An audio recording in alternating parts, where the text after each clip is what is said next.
can I help you?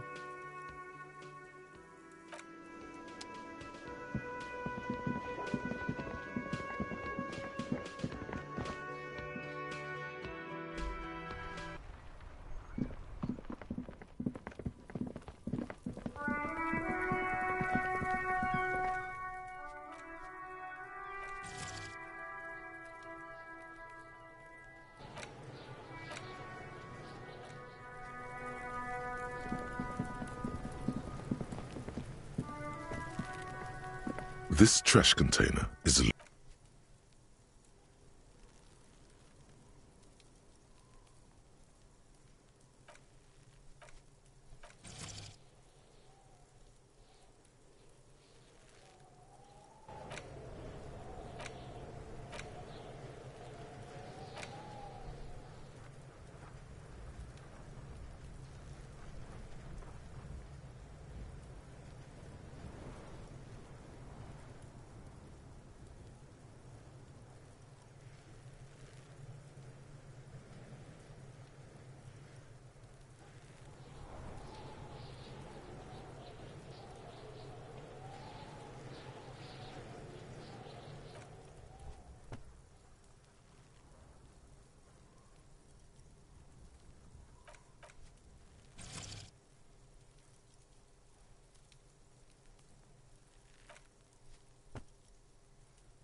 with a well-oiled crack. The lock pops open. It should now be possible to simply raise the lid. Don't. Maybe you shouldn't. Maybe you shouldn't. Of course you should. This is your time to shine, Hobo Cop. Dive into that dumpster for extra content.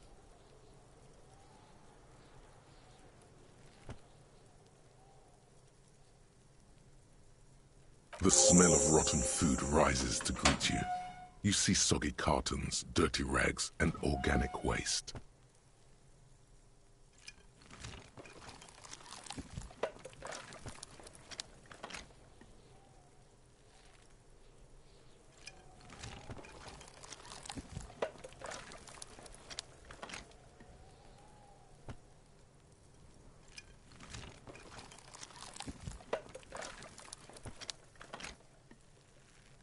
We're just in time.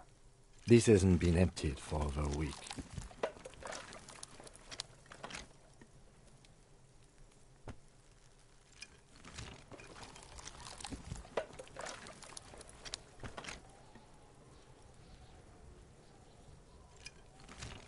You see milk and egg rest with one broken egg in it. Some pasta wrapper. Picking up the soggy packages somehow feels familiar. A box falls into pieces in your hands. Batiste Soleil cereal. There are plastic pasta packages below. And turbo noodles. Nothing of note, however. Among the threadbare kitchen towels, something catches your eye. A pair of denim trousers. As the legs of the slime-covered jeans begin to unspool from the garbage, a rank corpse smell fills the air.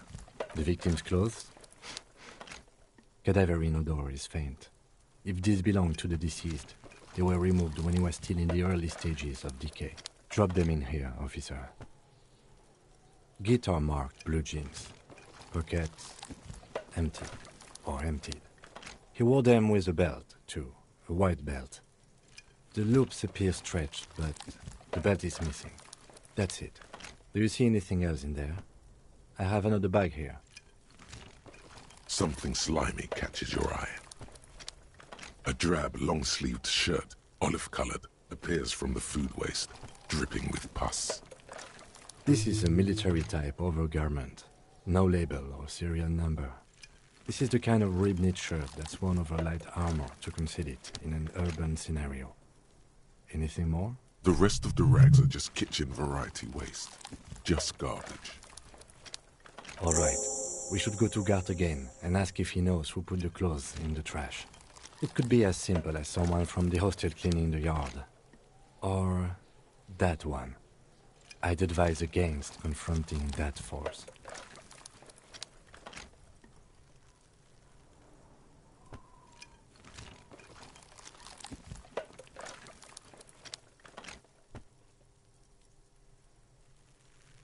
Not really. All we know is the victim's clothes are in the trash, the lid was locked, and his establishment had the key. It's just a small loose thread. The fuck's he on about, kids? You hear that, Kuno? He thinks you're an infant or something. See? The lieutenant nods, then looks back into the trash container.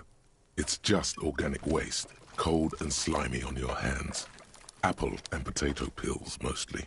Unidentified sludge, and the occasional chicken bone thrown in for good measure. But hey, nothing. It's nothing. Nothing more to see here. What's this?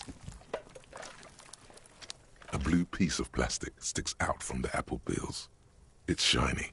Looks like the corner of something. Something larger. A clipboard. A blue plastic clipboard with moist papers hanging from it. They look badly damaged, but you can still make out forms and notes, written in a man's handwriting. Officer, is that your paperwork?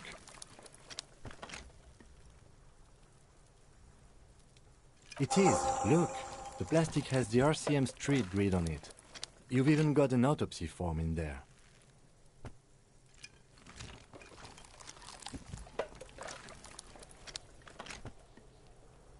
If you don't mind me asking, how did this get in the trash?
Boring. Try dangerous. You should do a thorough inventory of that. Be sure some has not fallen into the hands of the RCM's enemies, organized crime or worse. Official notes sometimes contain informants' names, even undercover operatives.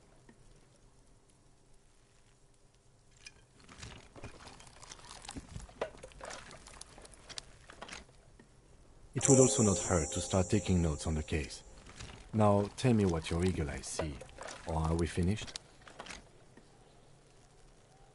Some items, such as the ledger you found, are interactable.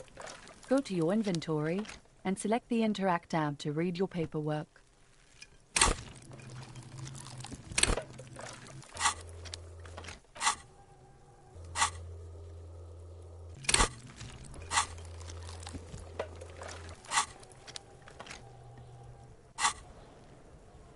Wow, an Armistice caliber 50 knock cannon, half wrapped in paper tissues. So shiny. It's a giant rifle, and it's very expensive. Not as expensive as that fat string of pearls snaking around the rotten banana peels, however. And is that Cordon Electric's preamp with Electra F2 tubes. It is. That catches quite a price. We're talking 12,000. Easy. Unless you're into hi-fi yourself. No, you won't. Because none of those things are real. They're not actually in there. All you see is food waste and crisp wrappings.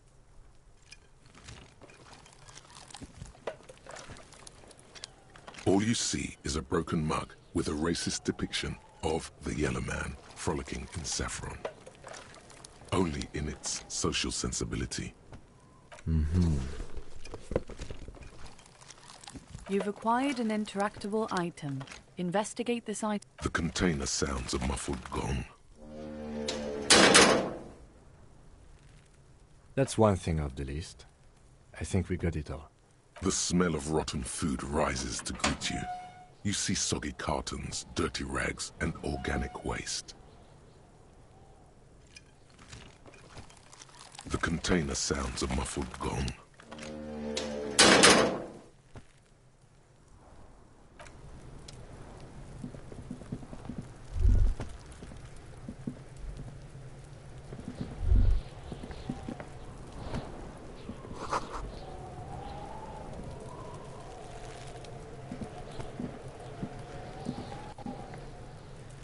Yes?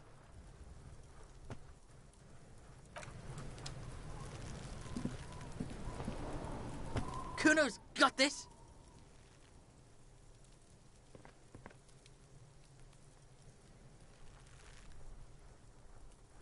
Oh yeah, nappa gumpy, Kuno!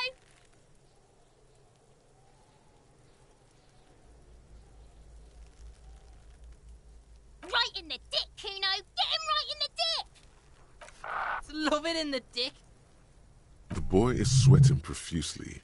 His eyes are like two black holes and his jaw is twitching as if trying to break free from the empire of his body.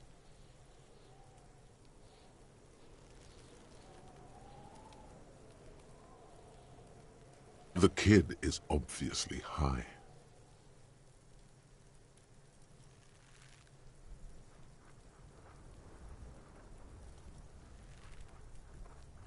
Can't talk, pig. Shit's coming up strong. Throwing rocks. Shit coming up strong. That sounds good. Joyous. You should hang out with this kid and see what that juicy shit is all about. Yeah, Kuno! Ride the lightning, Kuno! Kuno's riding at sea. The rake, Kuno! You should throw the rake at him, Kuno! The fuck does Kuno know what a rake is? Kuno's not a gardener.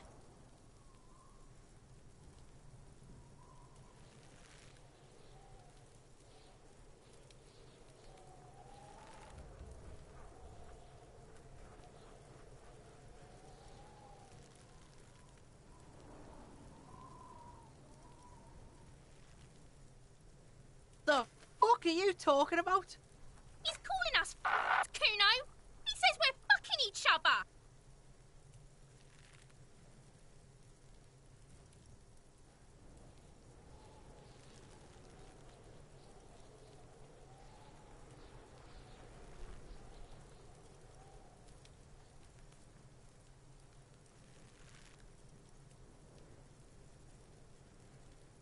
We shouldn't do anything. I don't tempt such forces. You will see. Alright, entertain the Kuno. Show me what you got. What you got there? What you got, huh? Show me what you got.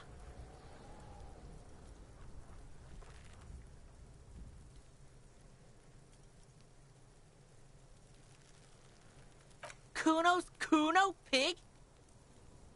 Kuno. Primal. Violent.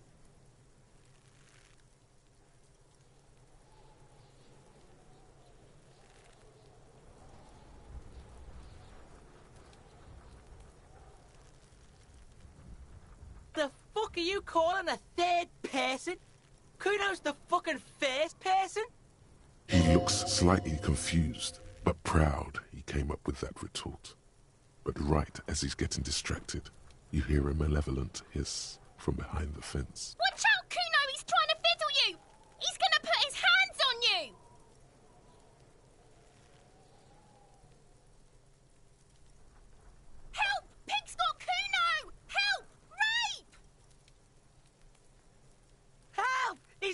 Kuno, help!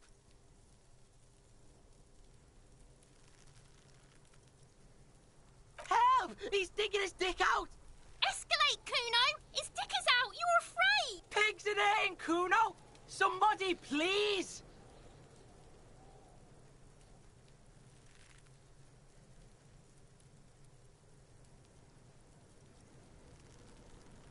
Help! Misters, help! Rolling super hard. He's having the time of his life. Total ecstasy. Fuck the pig. He's flashing, Kuno! He's showing his genitals! If you don't help Kuno now, it'll be too late! Look, I know you wanted to hit me. You got that, I'm gonna fuck that Kuno up look that Kuno's dad gets. The murder look. The rage look.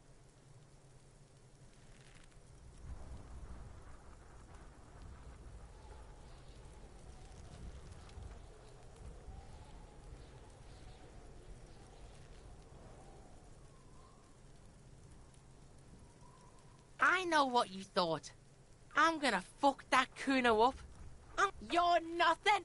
You're a joke to Kuno. Kuno laughs at you. King Kuno! The whole charade was about establishing dominance over you. You backing up means he's succeeded. Kuno turned you into his prison, bitch! You're gonna be in this shit with Kuno! No, Bitch, you're gonna be in this shit with Kuno forever! Okay, Kuno is kind to his bitch. Ask your questions, but remember, this changes shit. Click, click, click, click! Shitload pig. What's your question? Don't tell the pig shit, Kuno! Pig's choking! He's totally choking!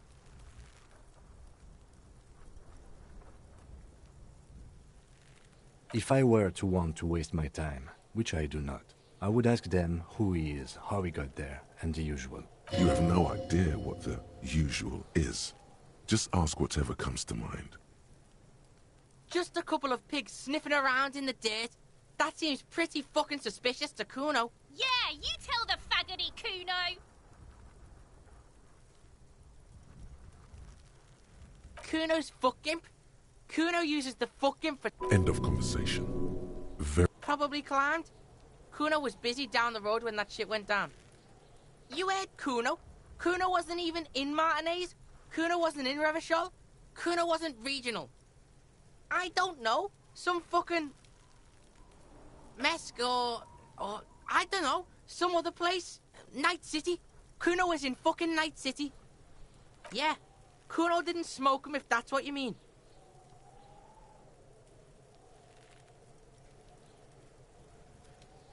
You're testing Kuno's patience here. Get lost,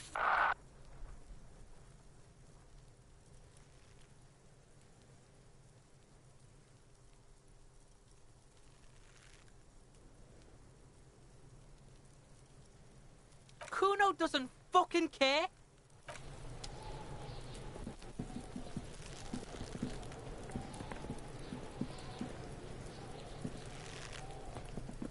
Kuno, the pig's getting pretty close to me. Come to snuff my shit out, I think. Looks like it's time for me to go, Kuno. Pig's come to take me in. She means it. The fear is real. I'm going away for a long, long time, Kuno. Going away for life. What's going on there? Fuck are you trying to pull, pig?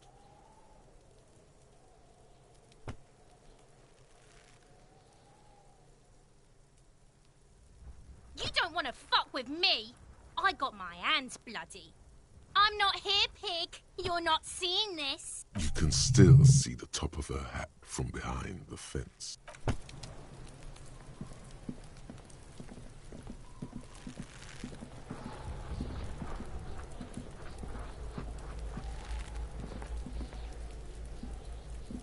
The corpse looks at you with bulging white eyes. The face around them does not look human. It's swollen and ready to burst. His lips are fish-like and his tongue like a ball gag in his mouth. You seem to be holding your breath. A cargo belt twists his neck at an unnatural angle. The body below appears stiff. It's letting out an ungodly rot. The smell seeps in, even through your clenched nostrils. Active decay. It's okay to throw up, officer. No one is judging. He's about to blow! Cop's gonna blow, Kuno! Active decay. It's okay to throw up, He's about to blow! Cop's gonna blow, Kuno! As you breathe in, the odor comes over you. It's a smell of the mind telling you to run, and your stomach to wring itself empty. With your hands at your sides and your eyes squinting, you stand in it. They do after 7 days, yes. We are deep in decomposition here. The man before you is naked, but for a pair of underpants and enameled boots. His skin is greenish, marbled with decaying veins and blotched by lividity. A fading web of tattoos covers his chest and shoulders. The cargo belt used to fasten him to the branch above appears industrial in strength. The material appears to be ceramic. Its clean white stands in stark contrast to the decaying flesh above the knee. The man wore thick polymer socks, probably for padding. A fine array of interlocking plates covers delicate and fragile. They feel alien to the world around you, out of place somehow. They are armor, no boots. Technically speaking, these are sabatons. Ceramic plate. Zirconium dioxide, most likely. This is where the make would be. Under the heel. Fair weather. Fair weather model T500 VE. I'm guessing that's vitreous enamel. This is advanced stuff. It is. It's expensive.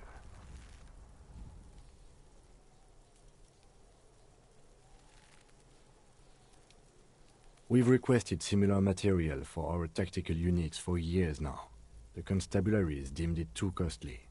In that time, we've lost 6 men to semi-automatics. For a full set, about 4 years of wages. By catching, do you mean, let's not log them as evidence? Let's steal them? What was that about the constabulatory before? You need to push some buttons if you want to recruit the lieutenant in a conspiracy.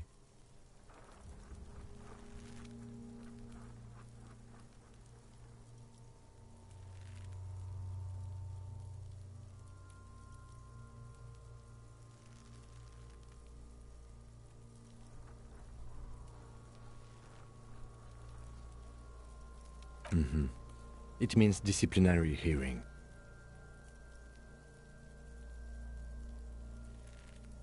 That's for us to find out. My initial report on the area suggests he was a security guard for the harbor company, but that's just hearsay. I agree. This equipment is way beyond what a guard can afford.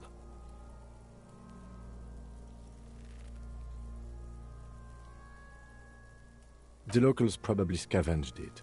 It would be odd if he had more on after 7 days. We should keep a lookout for these species. The armor could yield information. This is one thing he might actually know. If you wear those pieces, it will help me protect your mortal coil.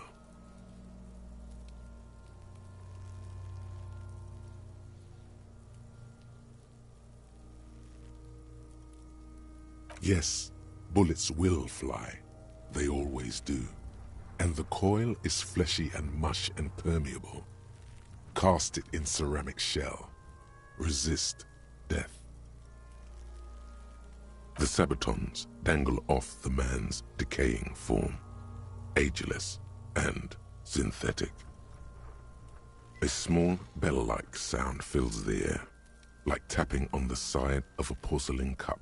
The pry bar in your hand is itching for some action. It's anything but. This material is a kinetic redistributor. It spreads kinetic energy horizontally, from plate to plate. dissipating it entirely. See? Faint, organic lines cover the plates where they separate into smaller ones. These plates then divide into smaller plates until there are hundreds of them altogether.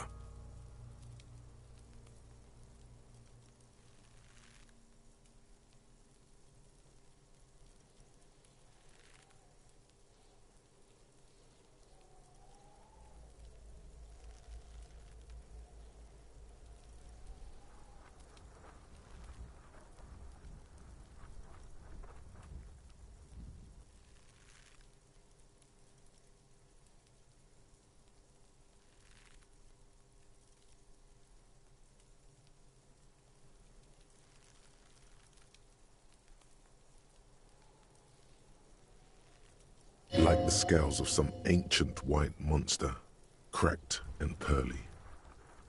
This feels dangerous. Are you sure? The stench fills your nostrils. As you push downward, an ominous creaking sound comes from above. Stop! Pig's gonna pull his head off. Brutal! You're going to pull his head off. Do it, homo!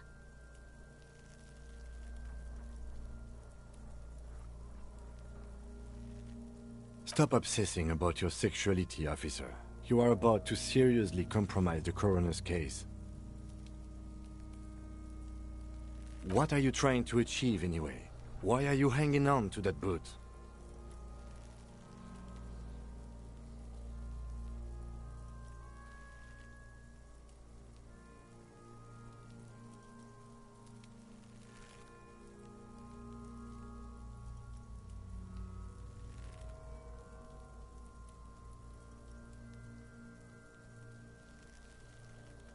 Try what exactly?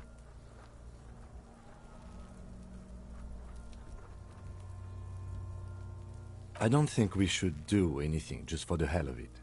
Besides, there's no way you're getting them off.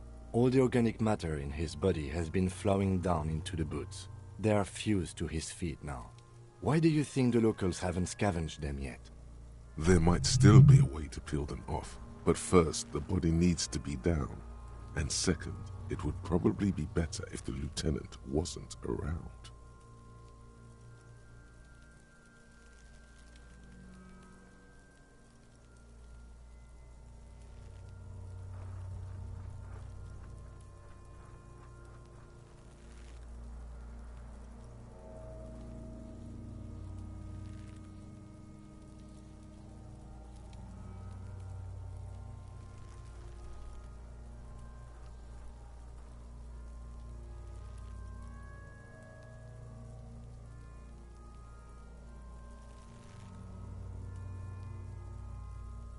All right then, you can pay the hostel bill in honor points.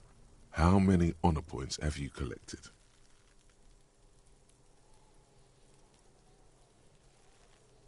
Of course there aren't. Don't be naive. You still feel as though there might be some honor points, and if there are, you've surely earned one.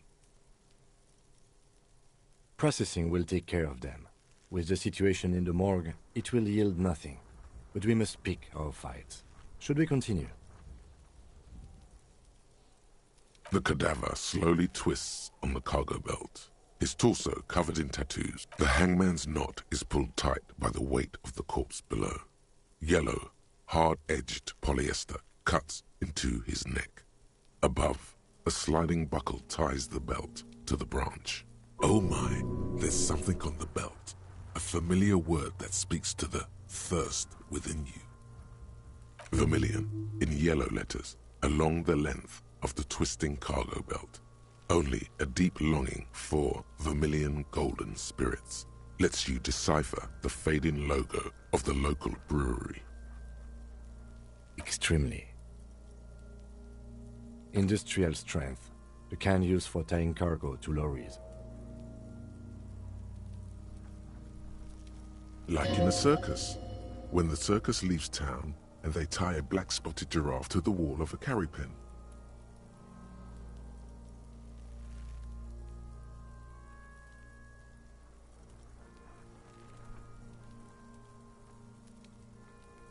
Yes, it looks like they used whatever was on hand, paying no attention to not incriminating themselves.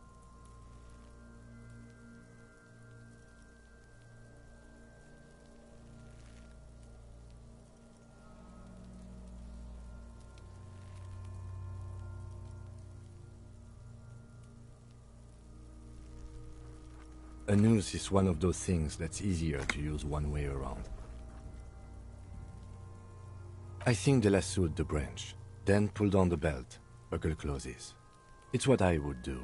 Seems easier than climbing up there.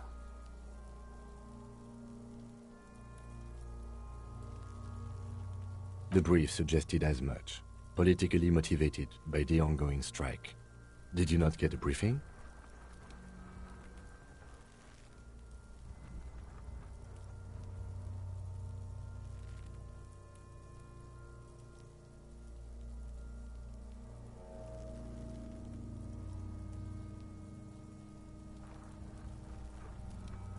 Then you should ask me the first moment we get.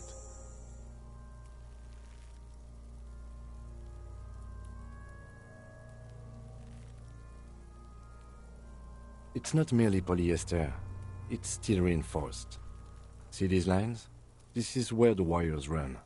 I see rabbits for more than 20 strands. This makes getting him down much more problematic than I had assumed. The cadaver hangs from an intricate web of blue lines stretches across the torso, from the right shoulder to the solar plexus. Each time they intersect, a small white star is formed in their crossing.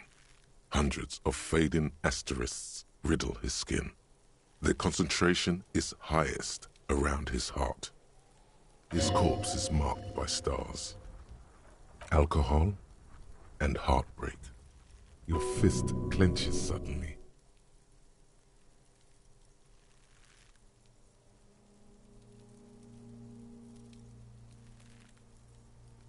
Decay is creeping on the tattoo. Already, most of the canvas that's holding it has darkened. Now, it disintegrates slowly, letting out a stink.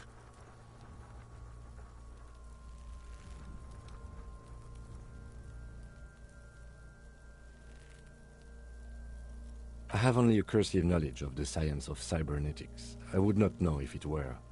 But it's not quite complex enough, is it? I agree.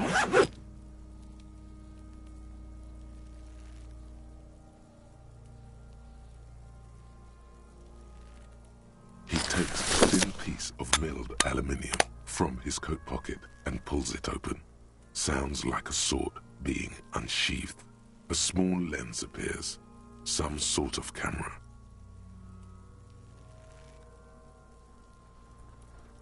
It should get sunshine. Mini. Shit, Kuno! What the fuck is that? An instant color camera.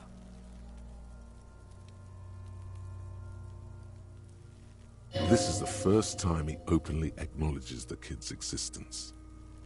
I have only 2 ampoules, so nobody move. I don't want to waste one.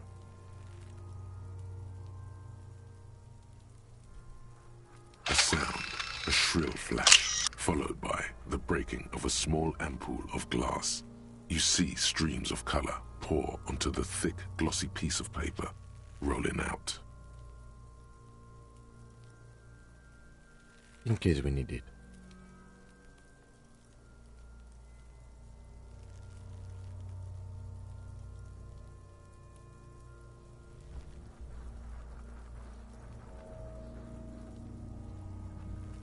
Yes, it is pretty cool, isn't it? It contains insight to the victim's person. By his build, I'd say this was a man of physical violence. The story he wanted his body to tell was important to him. It is his letter, to us. Someone should decipher it. We'll need to show it around. Sure, just don't lose it.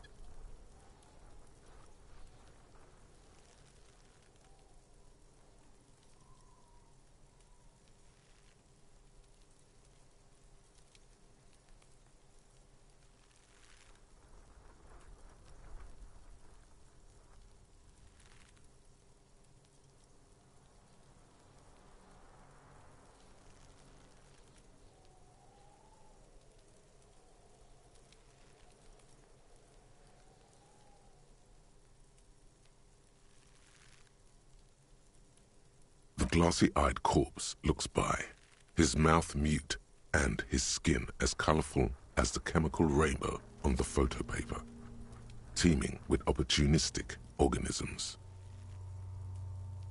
His eyes are milky white and blind to the world, protruding comically from their sockets. There is no one home, just subaquatic terrors there. Dark brown hair grows on his head. His face is ready to explode from the organic processes inside. The death's head grin has passed. What remains is an unrecognizable mess. Underneath the curdled meat there is an expression, not carried on his features, but below, inside, an expression of pleasure. This man was experiencing joy at the moment of his death. I'm gone.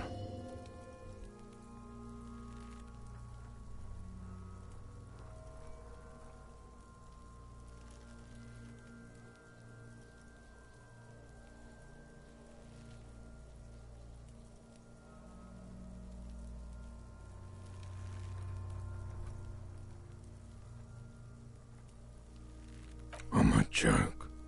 Look at me.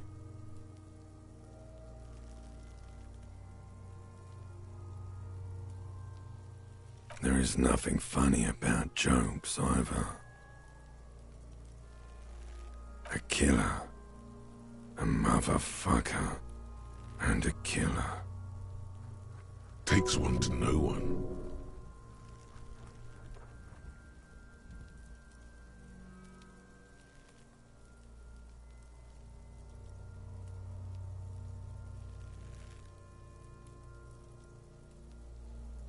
Go ahead, Cobo.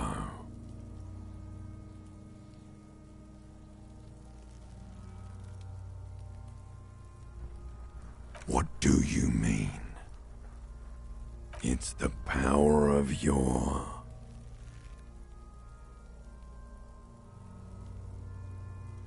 imagination. Go ahead. Ask me more questions. You fucking love questions. Because you're a copperoonie. Look at all of them go. Do you want more questions? Coming right up, copperoonie Rooney. This is getting upbeat now. Fuck no. You're no Rooney.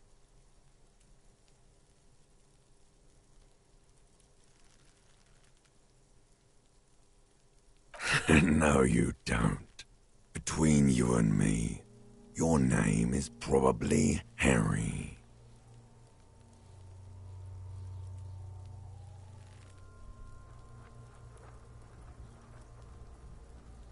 Because you have.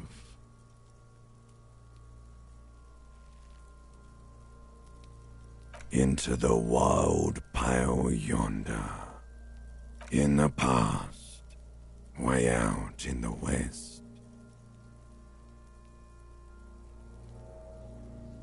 Sure, Lobo. I can ask you a question. Why are you doing this? Looking at my face, motionless, looking into my eyes, standing here.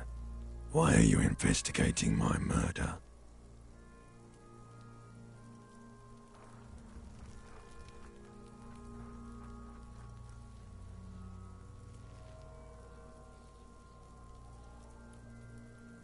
You're a lying sack of shit, Corpo. You're doing this because there is nothing else to do. Everything else is over. It's just me now. Love did me in, brother Corpo. It was love all along. Maybe I was getting my rocks off.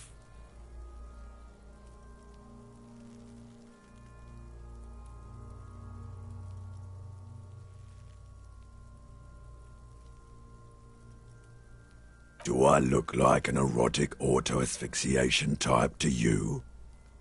Captain Coppadromo, I fear we are drifting away, fixating on sexuality again. Let's go with a simpler question. Do I remind you of someone?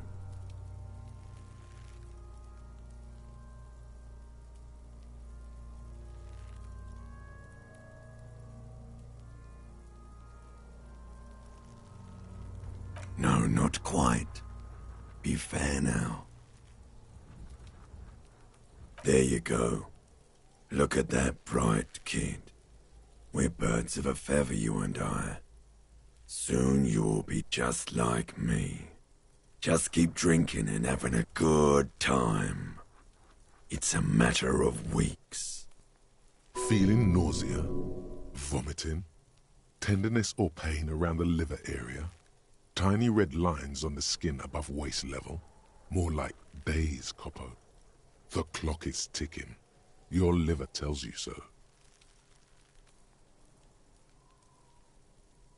Come back later, Corpo.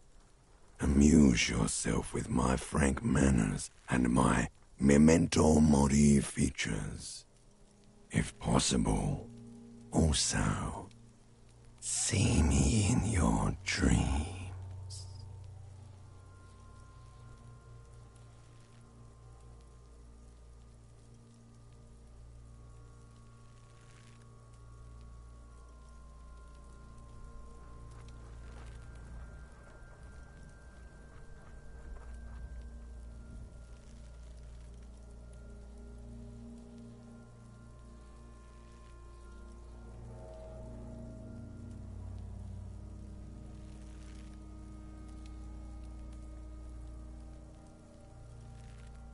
As you narrow your eyes, the monster before you blurs into a violent mess of green and pink. Only the lower extremities are pink with a dash of blue. His fatted hands, thighs, and his neck, just above the noose. The rest of the corpse appears dark green in the cold spring air. How should I know why you are squinting, officer?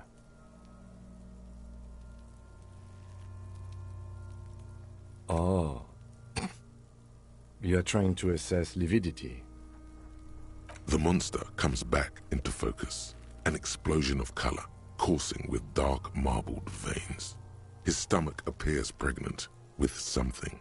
Black liquid streams down his thigh and onto his boot. So, what do you think?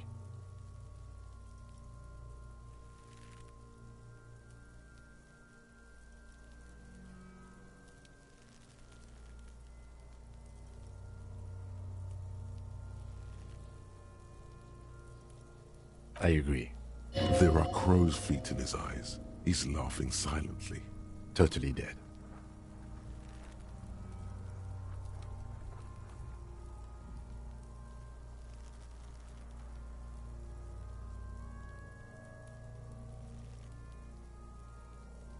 Absolutely.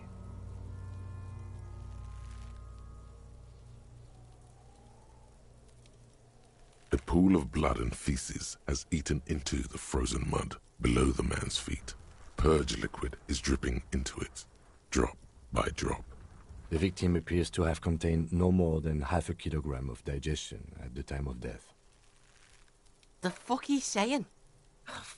Talking about shit.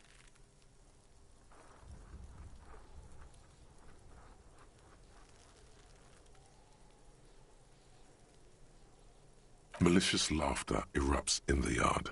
Sounds like seagulls. Big said he's a...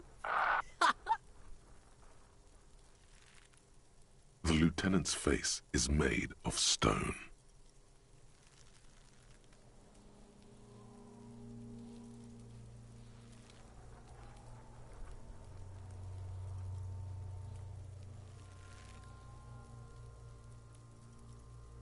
I do. Most of them are post-mortem. Maybe even all of them. The delinquents have made our jobs harder with their little sport. Stop talking in riddles, coin slot. It means you fuck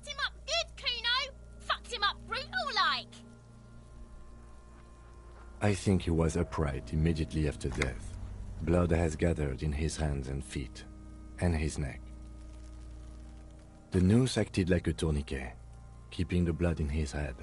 The hypostasis here is in tune with the hanging. That's what I think.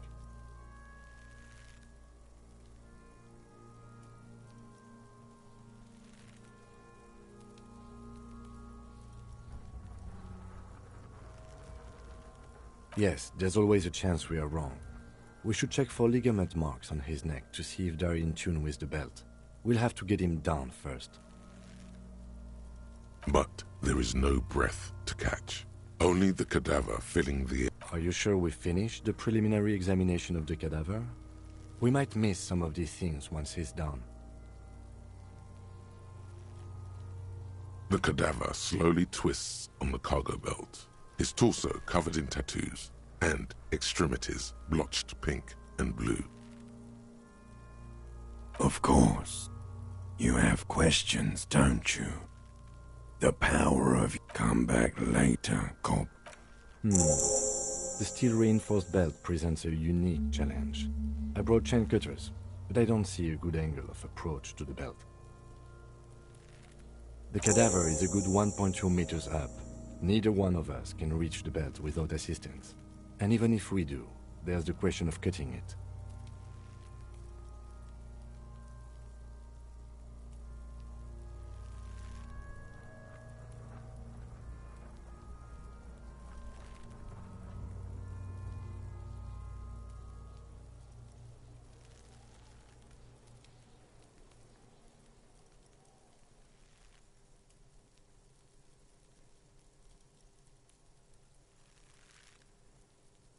I was really hoping we wouldn't. The Union appeared to be suspect in this case. It seems like a dangerous route to go down.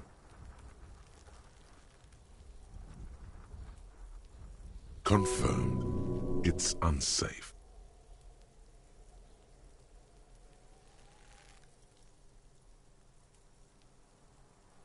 But what other options? The corpse twists on the belt. Climb up there and saw the branch?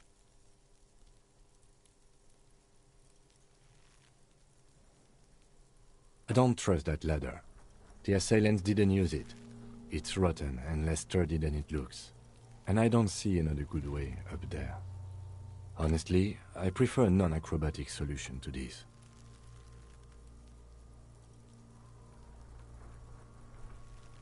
Clown cops climb tree, fall down. Enraged cop assaults children after falling from tree. Cretin cop, they like that word, saws the branch he's sitting on. Literally. Local children report corpse mutilation. Fuck yeah! Climb that shit, monkey! See, you're only making them do those things less.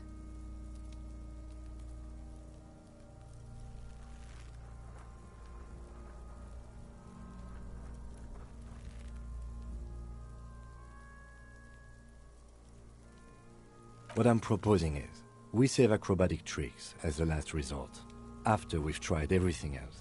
Oh, these have got to be the most fucking boring mulka parts I've ever seen. We are not getting him down already. Not getting him down is a task that's already accomplished. Sadly, it's not our job to keep him up there, but to get him down. How do you plan to get him down, then? With social sensibility? Are you going to educate him down? Someone else? You mean like the police?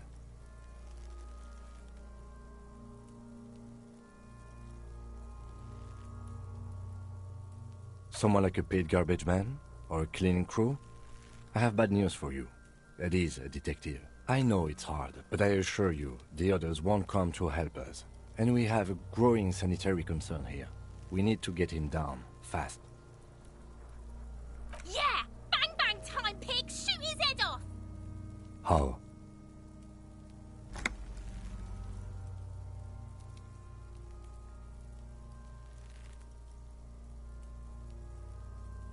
It absolutely will not, officer.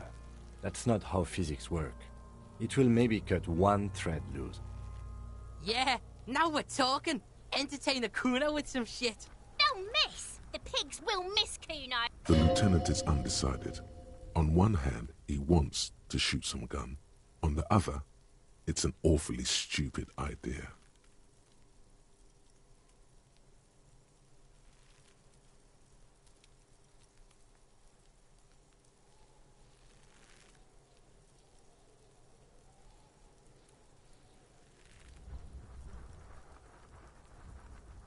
Silence.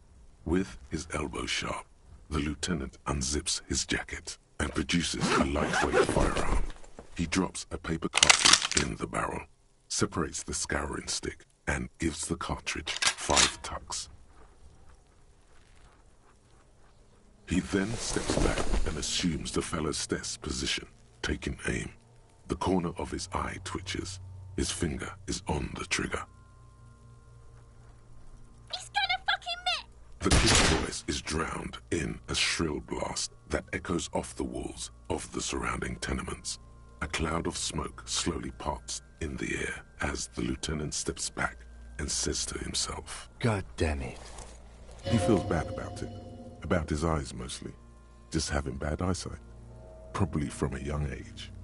Whatever you do, do not console him. Fucking idiot! Mookabat asshole! Kuno could have hit it easy, but then Kuno's not fucking handicapped, is he?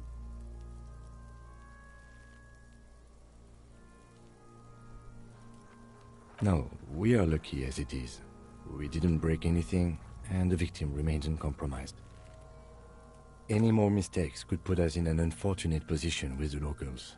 We have eyes on us. I didn't do us any favors with that. Kuno's sorry too. Kuno feels sorry for the Beano Cloud. The lieutenant doesn't say a word, just looks at the gun in his hand. I have to say, it's beginning to look unlikely we can get him down without assistance.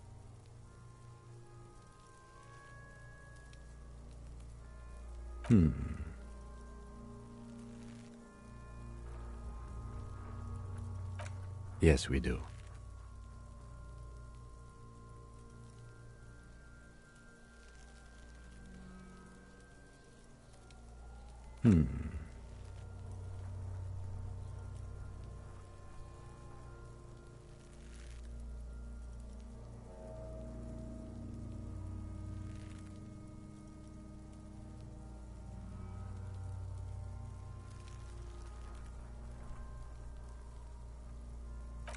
Yes, we do. It's bad as it is. Us shooting firearms like punks. Go ahead, I'm not stopping you. Just don't lose it. This is the sorriest pair of pigs Kuno's ever seen. Yeah, take it, you fucking banani boika! Take it and shoot yourself in the mouth! The cold piece of bakelite and gunmetal is surprisingly light. Your fingers fit right through the guard, instinctively resting on the trigger. The fuck are you waiting for, Kuno? Tell him to shoot himself in the mouth! Kuno is silent. Aggression gathers in the air. The trigger feels delicate and ready to break under your finger. The buckle comes into focus in your sights. You stand with your feet planted firmly in the ground and your left hand supporting your gun arm. Why don't you just shoot yourself in your mouth? At least you won't miss.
feel as though it would be dangerous to set this creature free to roam about the cosmos.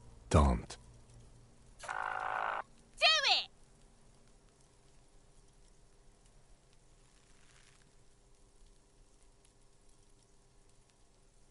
it! Intense shit, Copper. Could waved his gun! It wasn't intense, it was pathetic!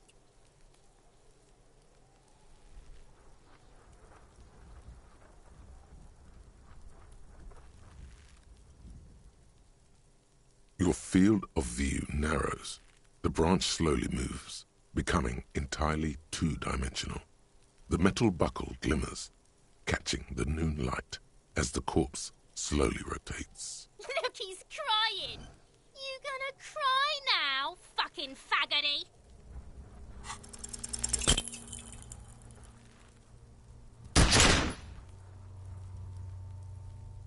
A plume of smoke erupts from the barrel. Your hand goes numb from the explosion. With your ears still ringing, you lower the weapon. You missed the belt, but hit the corpse straight in the chest. Bits of ribcage protrude from the skin. No blood, only a murky sludge dripping down his belly. The sudden stink makes your eyes water. Oh my god, he's gonna fucking cry! I knew it! What a mulko!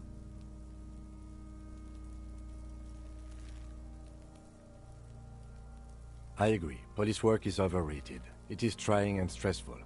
However, it is still our job to get the dead body down from the tree. It's not the gun's fault you can't shoot. It's your pig hands.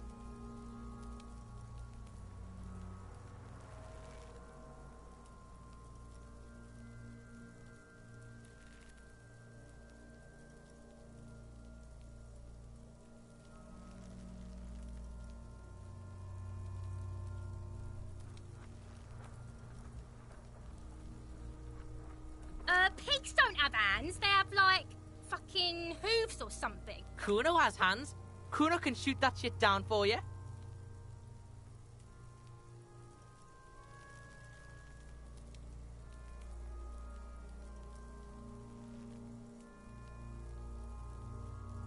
The lieutenant does not dignify that with an answer. He snaps the button on his holster and says, We still need to get him down somehow. The bad way. The way I didn't want us to. By asking the harbor for help. They have the tools and the men. If they put him up there, they can take him down too.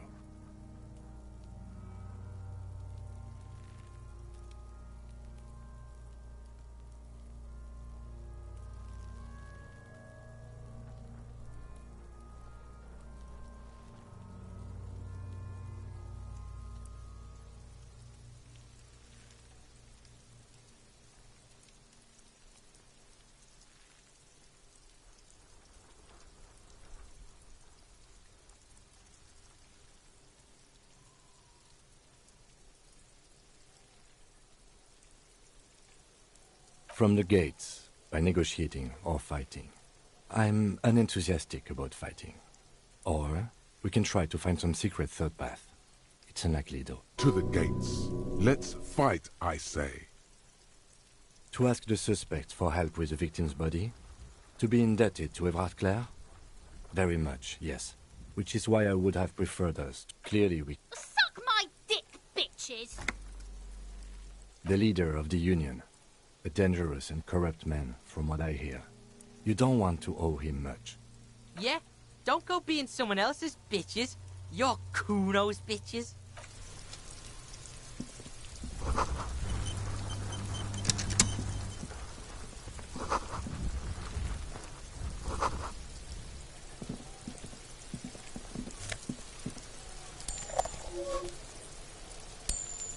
Yes?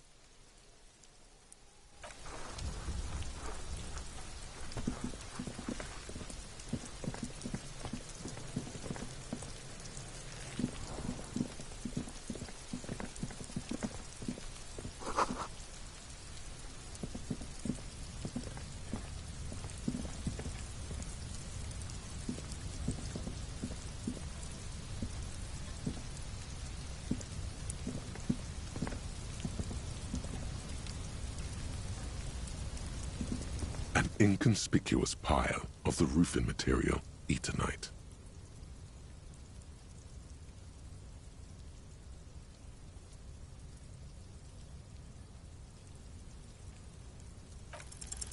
Because there's a secret door hidden behind the panels of Eternite.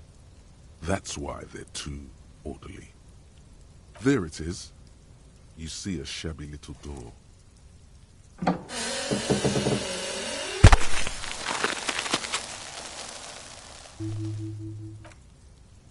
What is this, then? A tool shed? Let's investigate.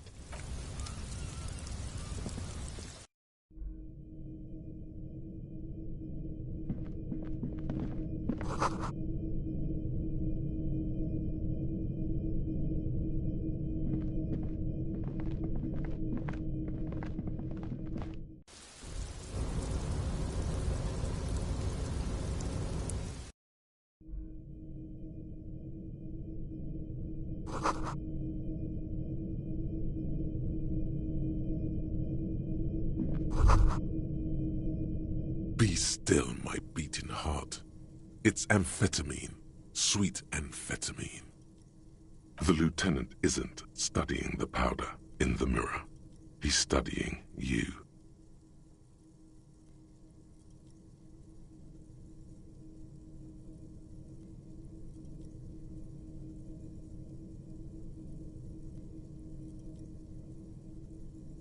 Perhaps not. This is below our pay grade, detective. However, see that ladder there? It's probably another way into the industrial harbor, no? A secret path the local kids use.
Looks like someone left his tarpaulin cloak hanging on the railing here. Man down, a trooper has been left behind the enemy line. You could swear it's more of an instinct than anything else, but you know it's a cop's cloak.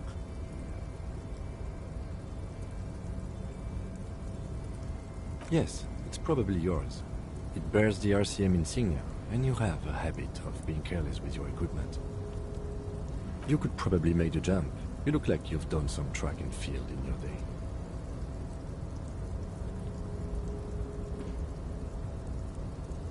The wind is aggressive up here. The lieutenant looks at the enormous crane towering in the distance over the container yard. The look in his eyes is a mix of the engineer-like interest and the wonder of a 6-year-old seeing a horse for the first time.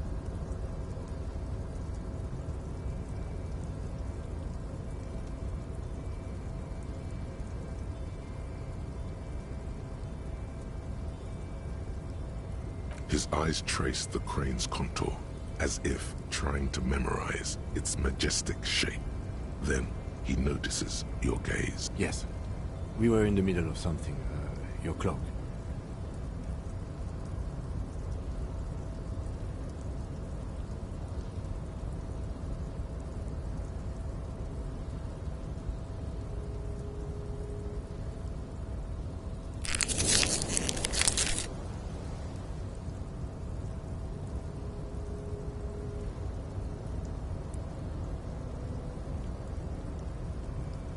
The cloak?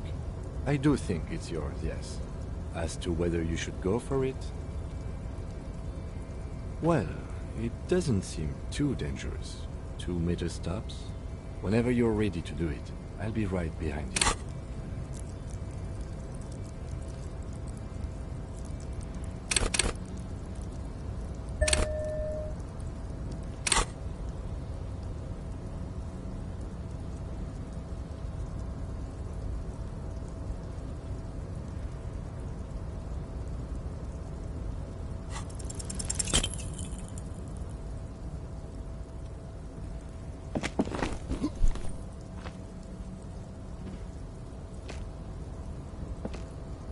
Nope, no. That's still too high. What were you thinking? You're not a gymnast. You're a boxer. And you've climbed way too high up here.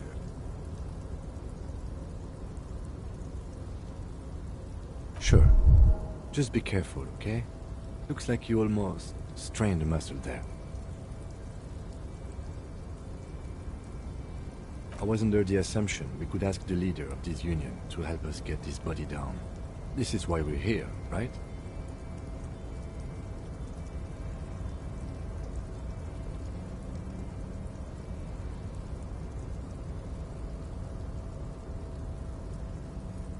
Or it could be that we are just exploring. He's thinking you've forgotten where you are again.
There are several footprints in the mud, left by work boots. Anywhere from 6 to 12 pairs have walked here. Heavy workers' boots with reinforced toes and hobnails, all over the yard.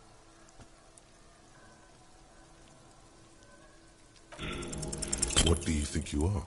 A super detective? You're hungover. These are just dents in the mud.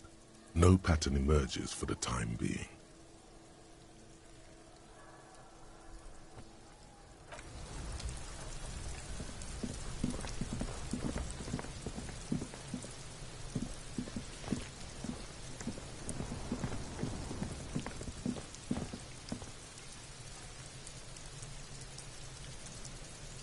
Yes?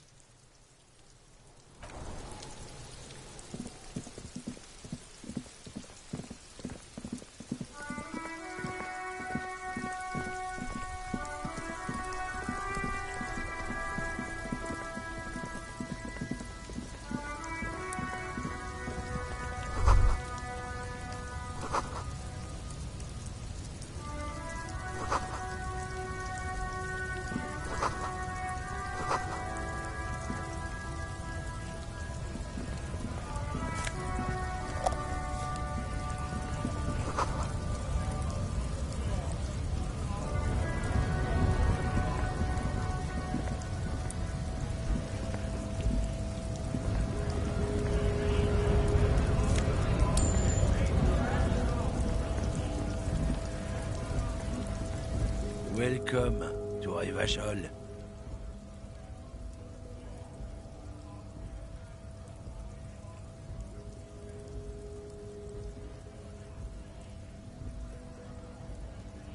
Don't you welcome to Revachol me.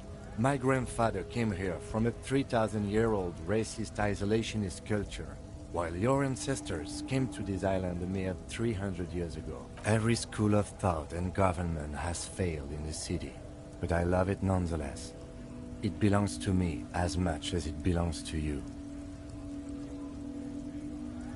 It's men like you who keep Revachol divided, making it that much harder for everyone to climb out of this post-war limbo. Oh, come on, man. I just said welcome to Revachol. It's a lorry driver thing. I know exactly what you meant. You think my kind doesn't belong here, that I should watch myself and behave. But you see, I'm an officer of the RCM. It's actually my job to make sure you behave. I would advise you to remember that. Silence. The air between them becomes tense. Your partner needs backup. Now's your moment to shine.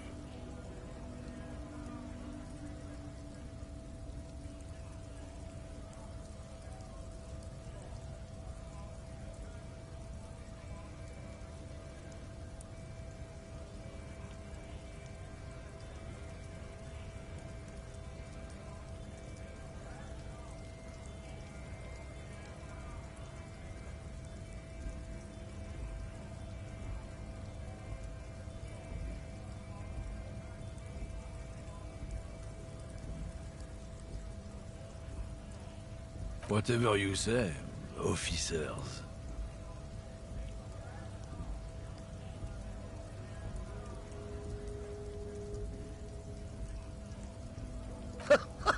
Oh man, that's great. Look at that guy go. Haven't seen anything that funny in a while. God damn. Thanks for that, but no, it's not mine. Oh, not much anymore. I'm here to pick up some cargo, but the dock workers are on strike, so it's a sit and wait on your ass situation.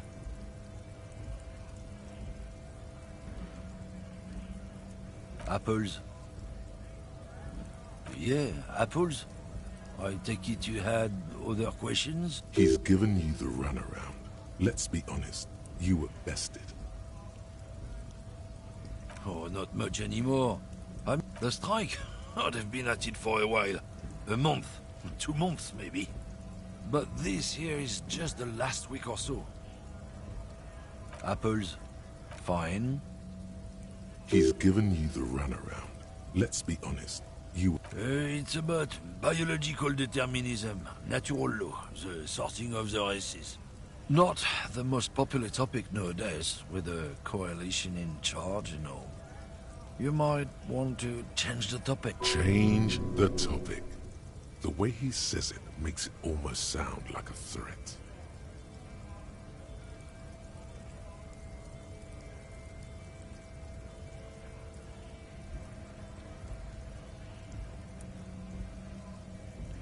I'm not just racist. Look, I've read books, huh?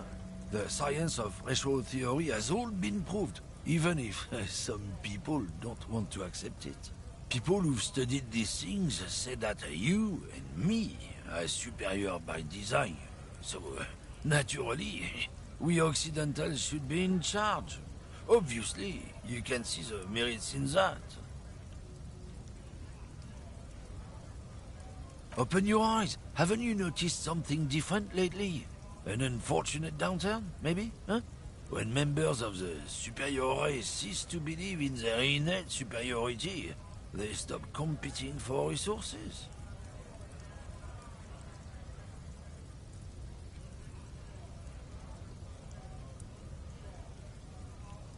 This concerns you, policeman, so you better be vigilant. The damn kits are showing up good lately. Same with the mosquitoes. And the other intruder species too. They're on the precipice of cultural victory.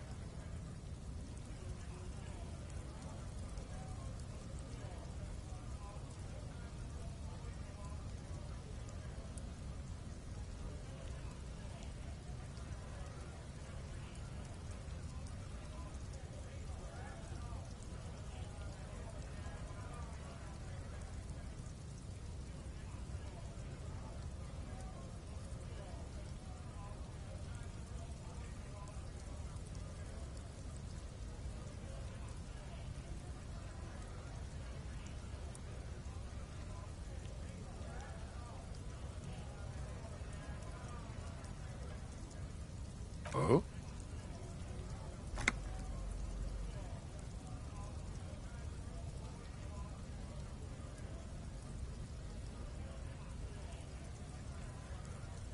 Don't push your luck, Runt.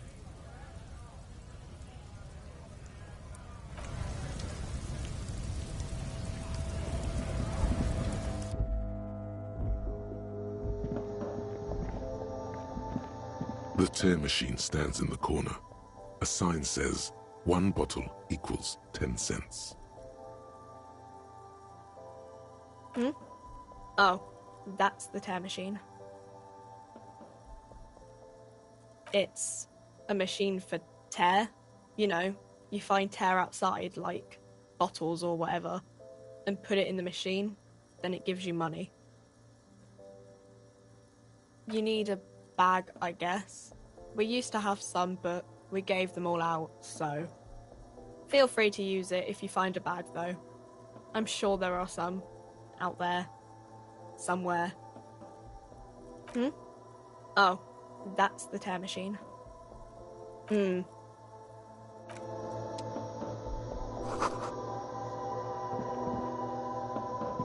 A small cabinet on the wall is filled with various medicine bottles, nasal sprays, and blister packs. They all bear the Saint Baptiste Pharmaceutics logo. Just ask me if you need anything from Saint Baptiste. We don't stock prescription meds, but we do have Nosafed, Duramine, Magnesium, and Hypnogamma.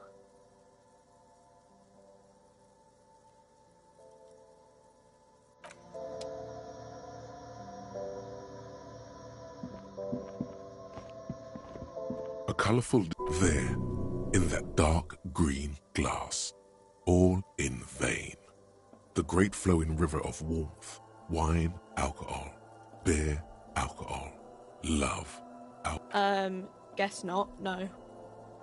Good thing you're an unrecovering alcoholic then.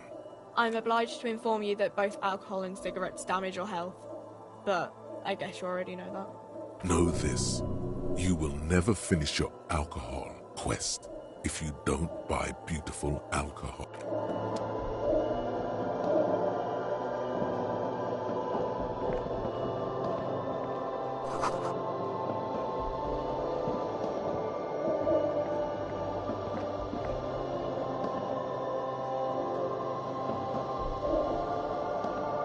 Welcome to Frit. Feel free to look around or something. Everything is out on the shelves.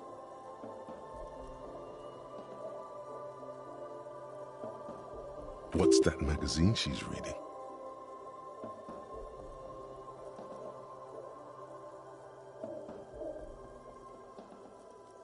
You mean this? This is Pop Stars. It's got, like, famous people in it. It's not for sale. Looks like it also has something called Police de la Mode, featured on page 34. this speaks to you.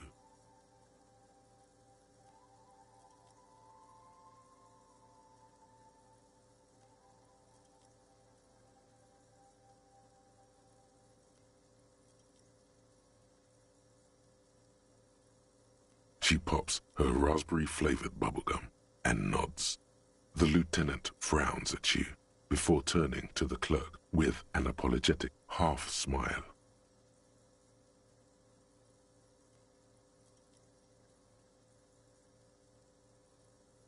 I don't know. Frit?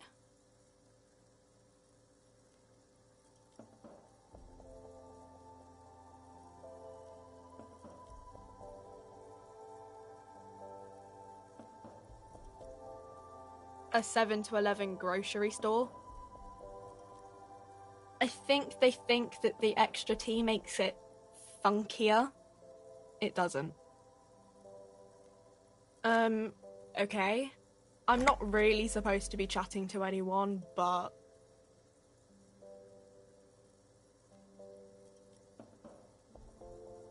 I don't really know anything.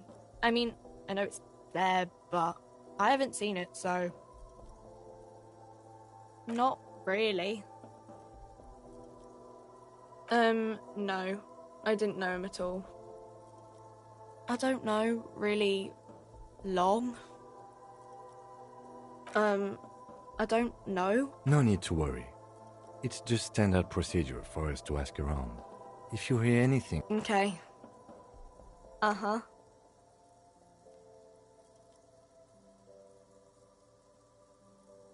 Reality? You mean, what reality? Economic reality, or...? I don't really know anything. I mean, I'm 15.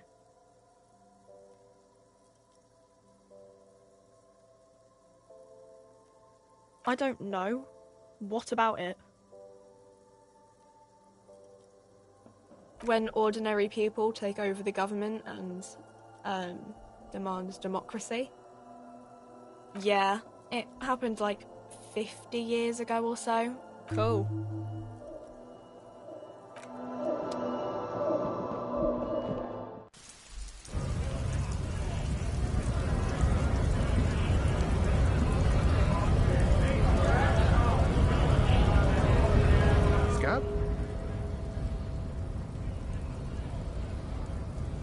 What did he just call you? Oh no, not this again. You just got away from that fucking kid.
A kind of a worm, content with mere survival.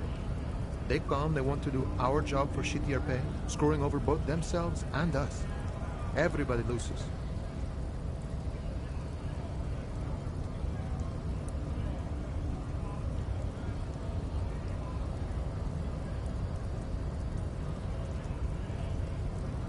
Gotta be bloody stupid, freaking evil to scab. Or I guess, scared maybe.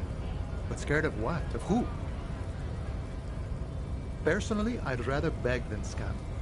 If the gentleman shouting on the street came begging, maybe they'd have gotten something.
We've explained the matters, but they don't listen. This lot would be reasonable and go home if the big guy wasn't riling them up all the time.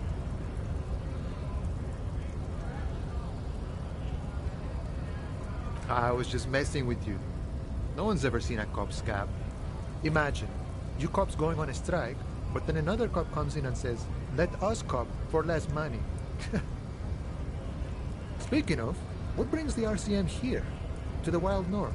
Come to see the strife?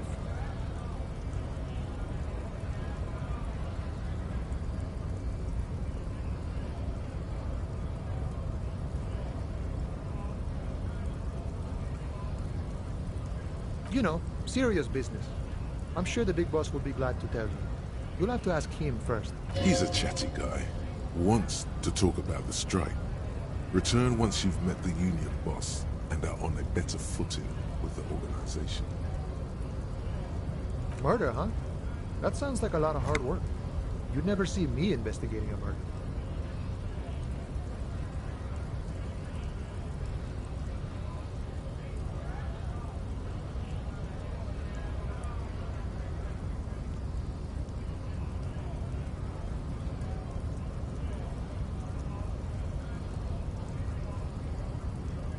That's okay.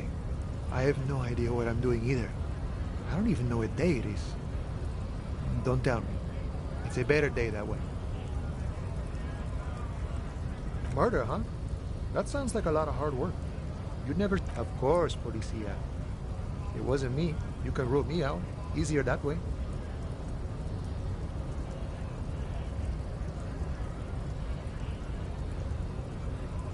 Body still hanging in the tree? Hey, that's a rough pickle. Can't help you with that, sorry. I'm not really an admirer of dead bodies. Might be someone else from the Union can render assistance. I don't operate in that capacity. I'm not a granter of passage. The passage grants itself. Aye. Walk right past Measurehead and go in. Yeah, the 2.5-meter tall Semini Supremus is there. Walk right past him, then press the button to unlock the door, then go past him again, and you enter the arbor through the office. Está.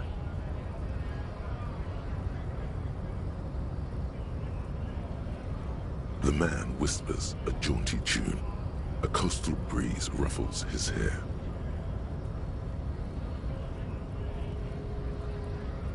Murder, huh? That sounds like a... Of course, Policia. It wasn't me. You can rule me out. Easier that way. Murder, huh? That sounds like a lot of hard... Of course, Policia. It wasn't... Murder, huh? That sounds like a lot of hard work. You'd never see me investigating a murder. I don't believe you. It wasn't. I'm doing much...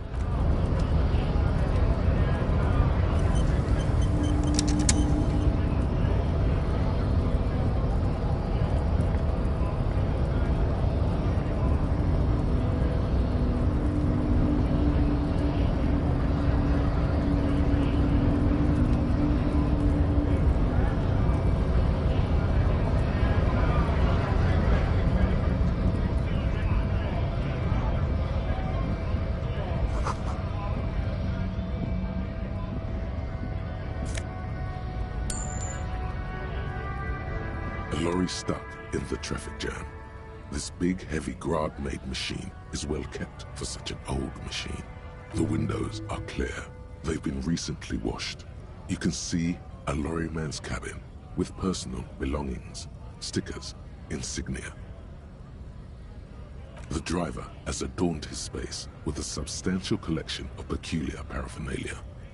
Proclamations about honor, strength, and purity are glued to various panels. The back end of the cabin is a small perch to sleep, large ashtrays. There are several suns and wheels sewn into the curtain. Racist nationalist paraphernalia.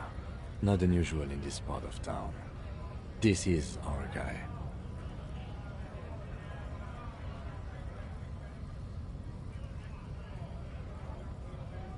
Likely, yes. This guy's proud of who he is. Drapes it all over his machine. He was acting tough before. This probably scared him a bit. Who knows when it will come in handy? A slightly scared, racist lorryman.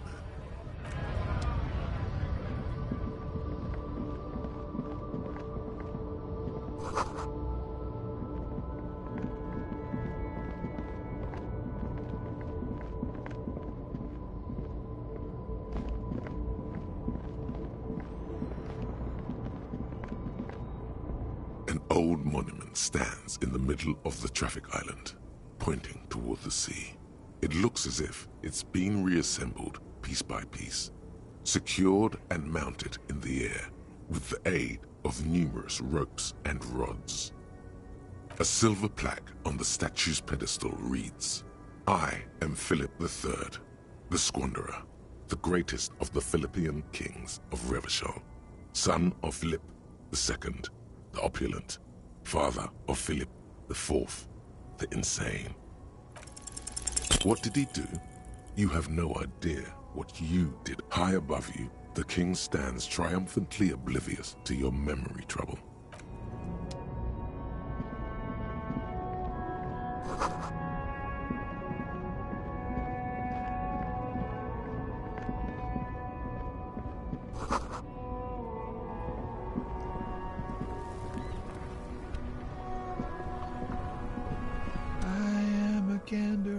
Hunter and a gatherer, feel like a traveler from another planet. Hey there. You sure are, my man. It's the jam, my man.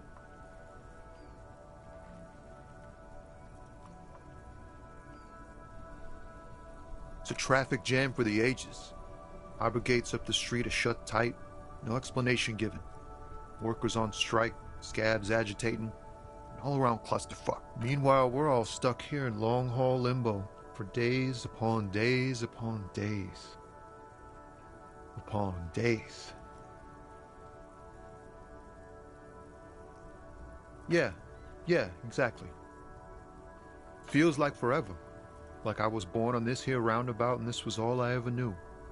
Just me and the metal and the tires, the oil and the fumes of mazout.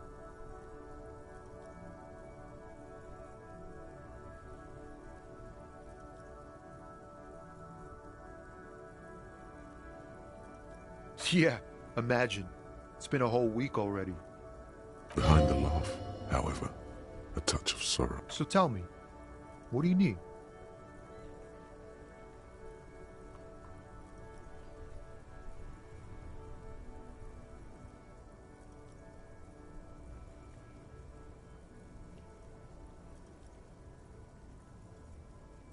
He ain't one of us drivers.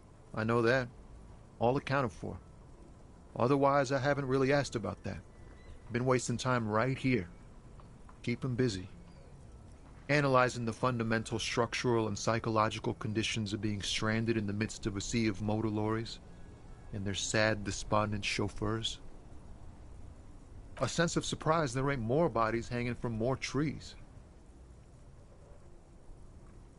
It's like whatever's going on over at the docks. Workers got a blockade set up, making demands, no way in or out. Some pretty wild stuff, I hear. Like a giant new power crane in half the company? I forget what exactly. Good on them, I guess. I've heard talk there's a company rep in town, too. Like a strike negotiator type. They'd know what's up. Precise demands and so on. Ah, yes, from the Wild Pines. We'll meet her soon enough, I'm sure. They want to keep that money flowing in, my man. Ka-ching.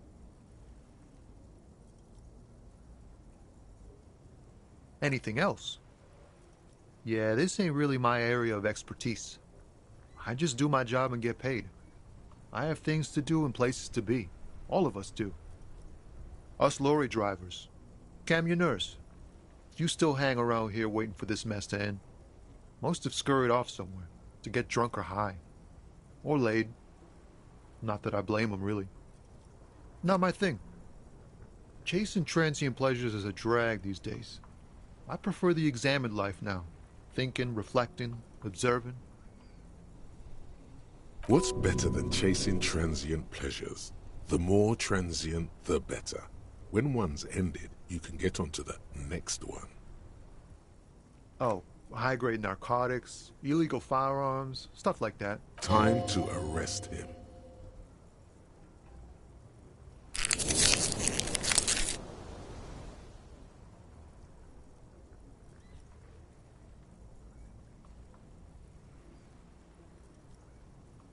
Can't even get a few jokes past you, my man. I've got another haul of found cargo. Mostly sporting goods, tracksuits, and that kind of thing. They usually get shipped to Grad in the Occident, though we've been making headway in the Il-Moran market lately.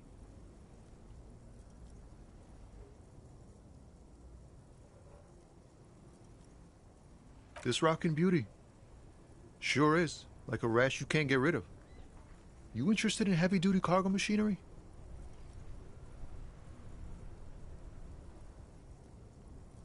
Yeah, it must be. Your job's to know all these little things, isn't it? Well, my job is to deliver tracksuit trousers. There it is again. A little touch of sadness beneath his cool. He thinks he's spent too long in this lorry. We're pals and all, but I can't just freely hand out the merchandise. The bosses won't be happy. Not unless they've illegalized sports equipment while I was on the road. The man taps his fingers rhythmically against his arm.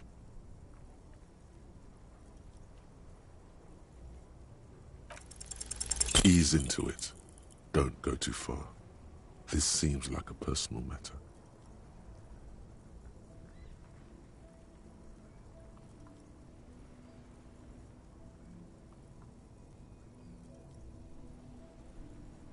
You really are the law, aren't you? I get that being bluntly observant and inquisitive comes with the territory, but it certainly doesn't help with your conversational skills, does it? Just like that, he slips out of your reach. It is possible the yelling didn't help. Don't be a stranger.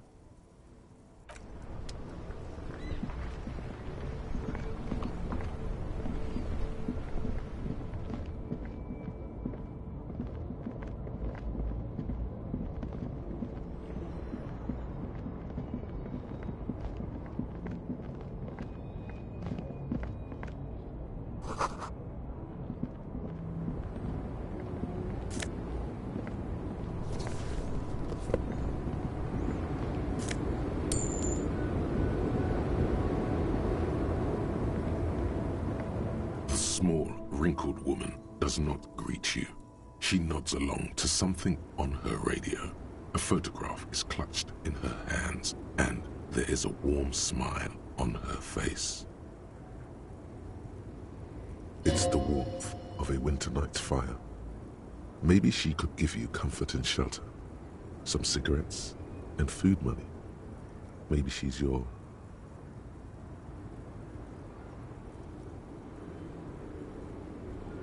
Nothing. Her smile just keeps widening. Her hair is gray like lead. No, this one is a monster in disguise. No response. Wherever this woman is, your words fail to reach her. Wait. She's just a distracted old woman. Better to leave her alone. Why? I just told you why. The woman still has...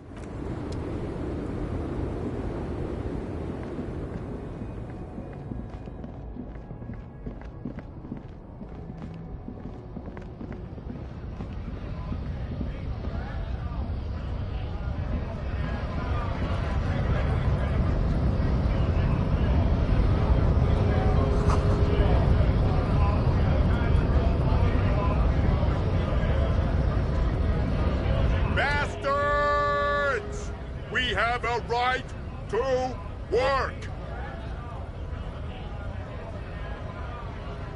Hold up and stay frosty, everyone. Cops are here.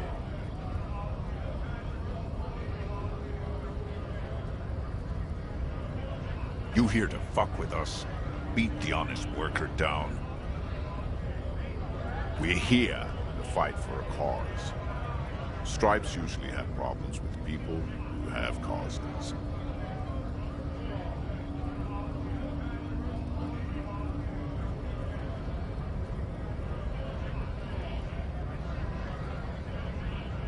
Ha! Couldn't handle us. Cause gives the workers strength, gives them power. We have a right to work! Besides, we're not that different. It helps if people see us talking, cops and strikebreakers together. Shows authorities are on our side. Builds confidence.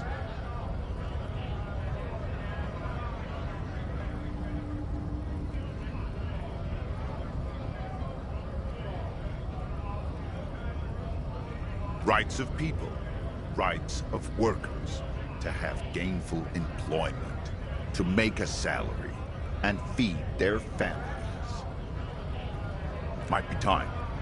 Don't let the fat bastards tread on you. Cops tend to side with the higher-ups, but you're essentially still workers.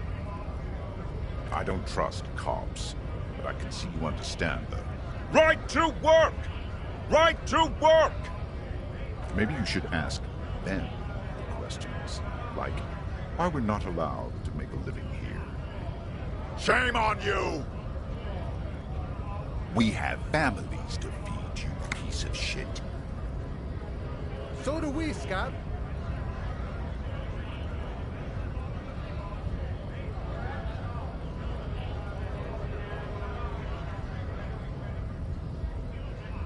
We were promised work. We'd be in there, working, if the bastards hadn't shut the gates.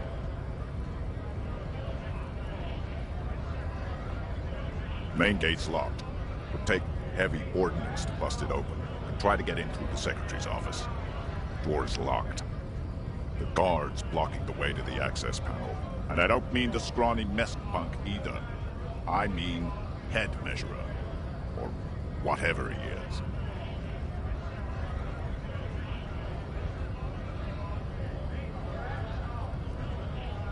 Like civilized folk, you mean? These native fucks don't understand civilized. It would be better for the neighborhood if you went home. At least for now. If you can't get in anyway. No! They will give up eventually. Or get drunk. Leave the button unguarded. Then we charge.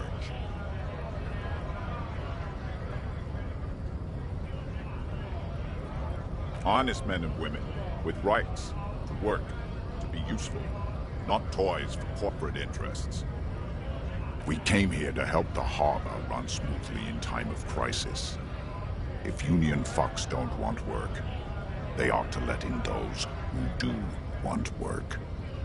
I have a question. Why do all these men follow your leadership? You think they follow because I'm big and loud? No. They follow the rules of the market, the rules of the economy, because they were given a job to do! Have fun. Union shits are on full strike. Don't think they're going to let you through the gates. Trying to meet their fat boss.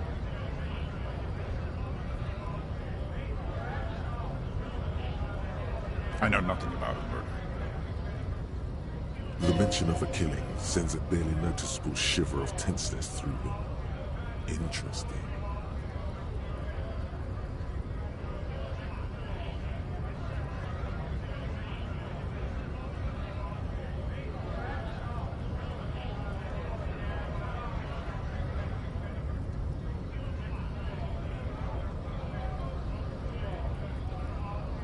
What are you talking about?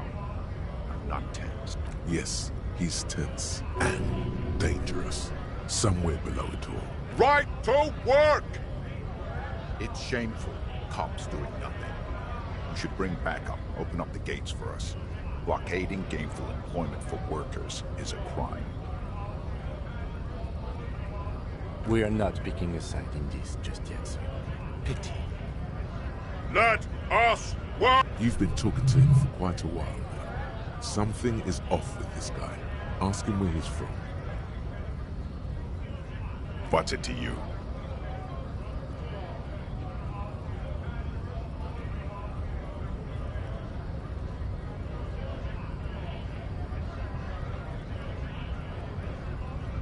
Big mess, caused by Union greed. But I only fight for the rights of people.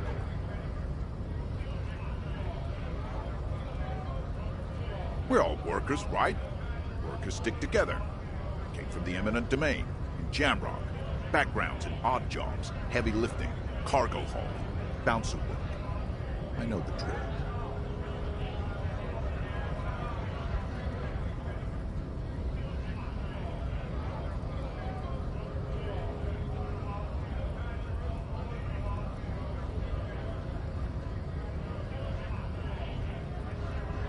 Worked at Territorial. Ring a bell?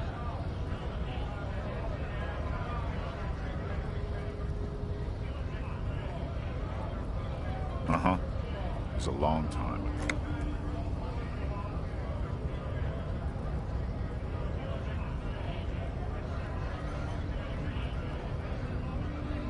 What's it to you? No, don't think we've met before. I came to help out. We're all workers, right? Workers stick together. Worked at Territorial. We're done here. I have a strike to break.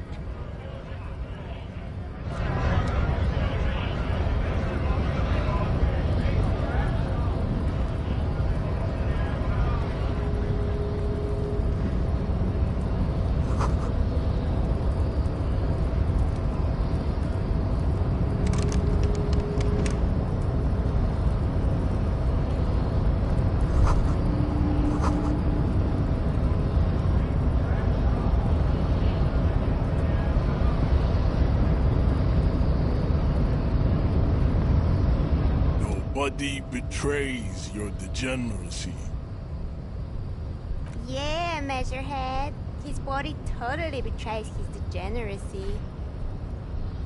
Don't say anything. Size him up first.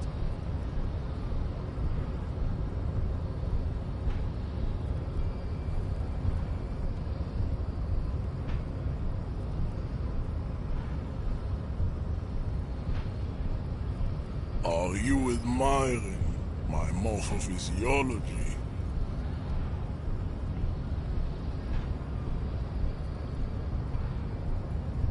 It must be frightening to stand in the shadow of this racial pinnacle. Be calm, Sandwich. You are not in danger, because you are not a threat to me. What is this androgynous display of sexual maturity? Merely standing up makes you sweat profusely. Your breathing is erratic. Your own heartbeat in your ears grows frantic, and you feel your blood pressure rise. Stop it! You are embarrassing yourself in front of this woman and your pedomorphic friend. This display of weakness may appeal to older women with a stronger maternal instinct, but it is a liability here on Battlefield Martinez. Jean-Luc, his body is betraying his degeneracy pretty hard. Maybe you can ask him to leave.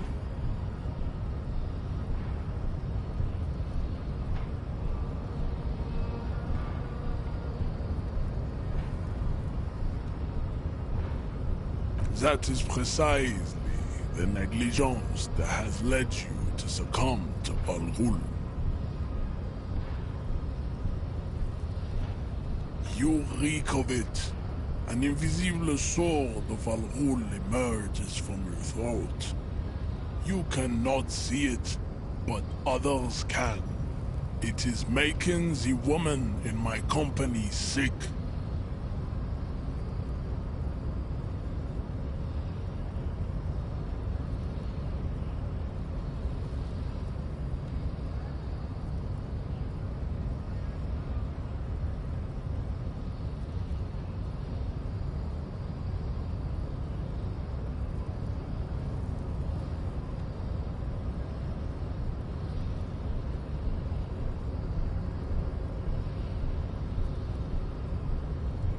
No, you don't.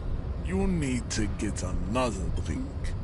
Occidental Haplogroup B4 is done giving orders around here.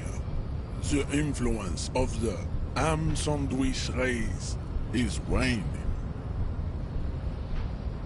Show him the ham still got it.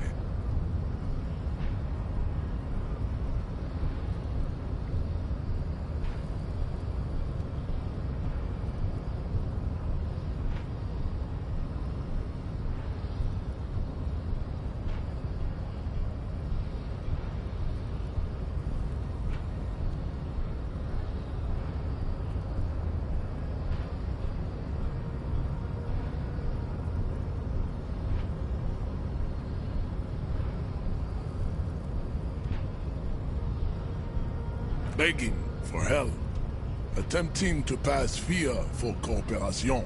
How far the Occidental Haplogroup has fallen. You were once a noble and powerful race. You gave the world eugenics, electricity, and powerful weapons of war like missiles and aerostatic aircraft.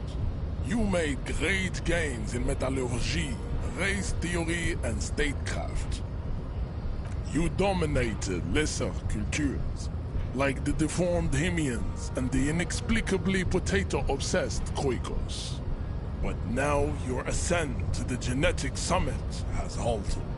You are obsessed with sadness and with frivolous pop culture. You will be superseded. Isn't that right, babe? It is, baby, yeah. You know it.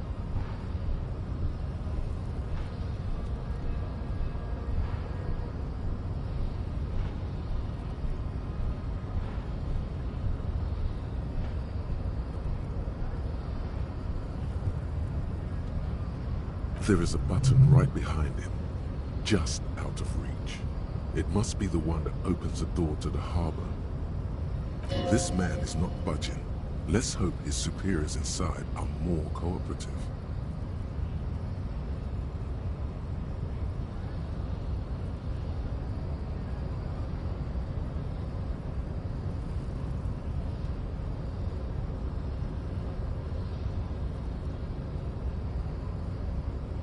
It is my task to keep the degenerate drunks from entering the harbor.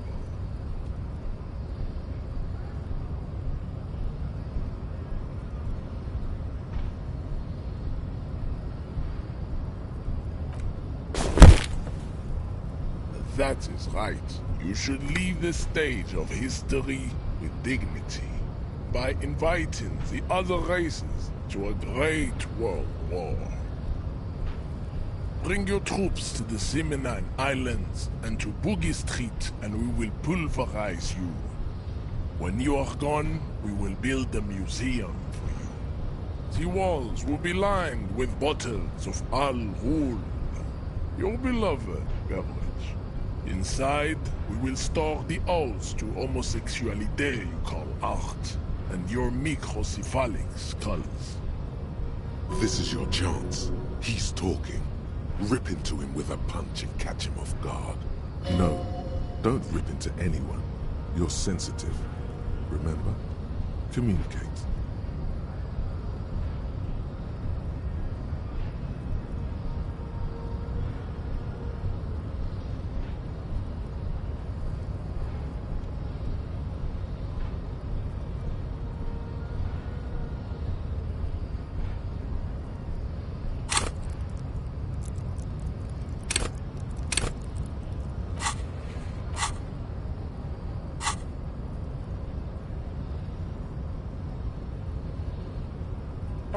Don't be vulgar. White or not has got little to do with this. The race enigma runs much deeper than that. There must be some friction there. He's keeping it well hidden, however.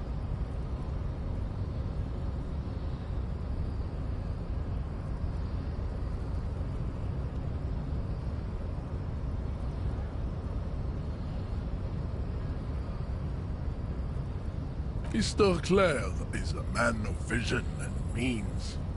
He has the will to confront polycultural capital, something your race, naivistic communists, never did. Also, to serve is noble.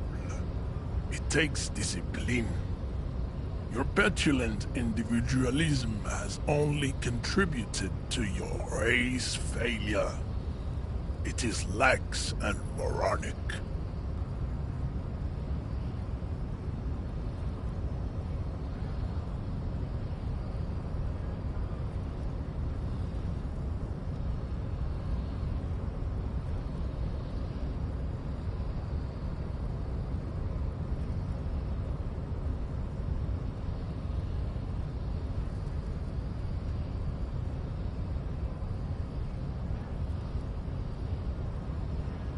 Jam. Individualism. You have gotten these ideas from degenerate youth culture, have you not? You have picked them up from rock and roll songs?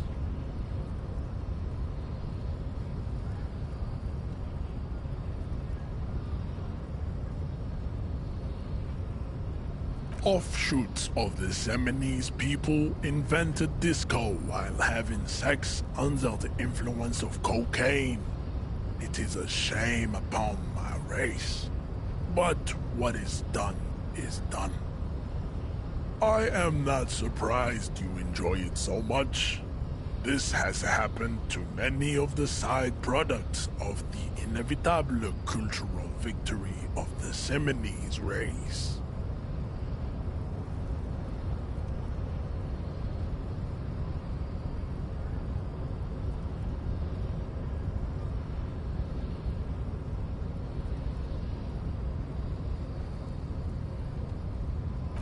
I can see that. The Seminoles are the South Island race, haplogroup A4A, the rightful masters of the Insulindian archipelago. We descend from the Areopagites of ancient Pericarnassus, and arrived here 4,000 years ago. We are the future. That is all you need to know. I am a descendant. The narrow streets of Ulumbuir are with me in my genetic dreams. I see young Seminoles women walk into the grey mass on Ile de Fantôme, waiting on immaculate conception from the pale. No, I have heard about it on the radio. You would be appreciative if you did not further chase this line of inquiry in front of the women.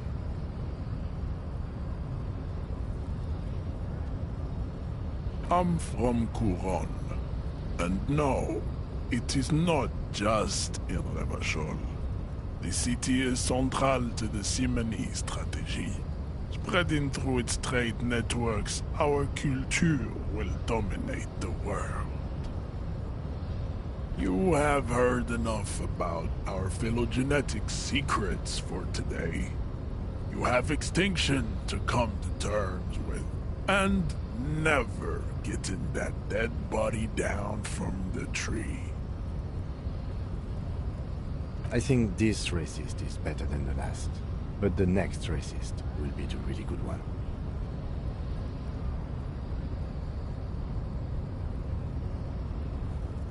There always is. Race is reality.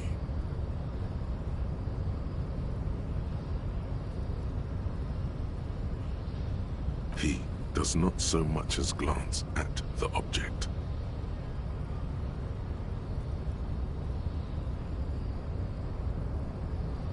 Stop showing me your pathetic cup. I have no interest in it. Does he strike you as the kind of man who puts mugs into trash?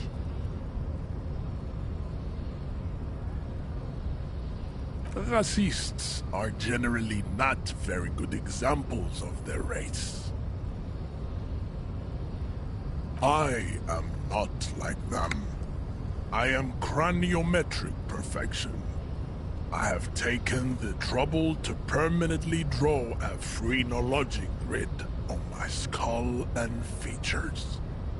This should dispel any doubt.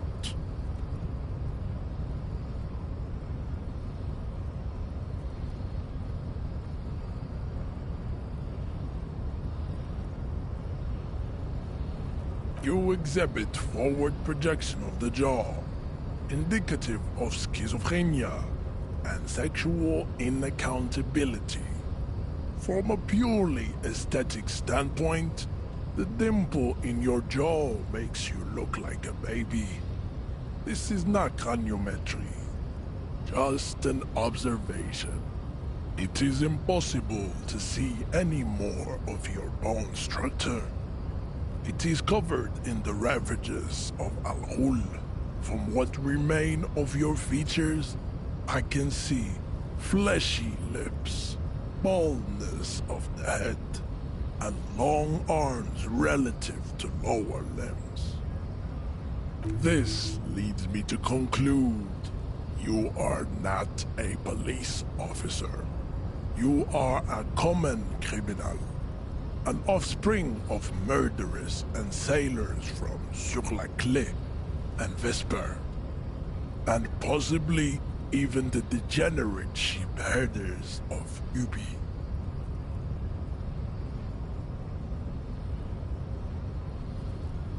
Your racial heritage is uninteresting.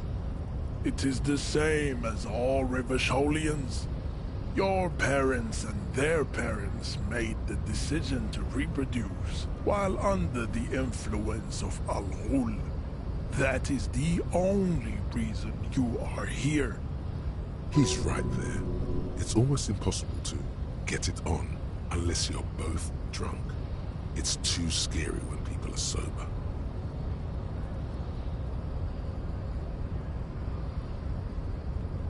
We still need to get into the harbor. We need help with the tree situation. There must be another way.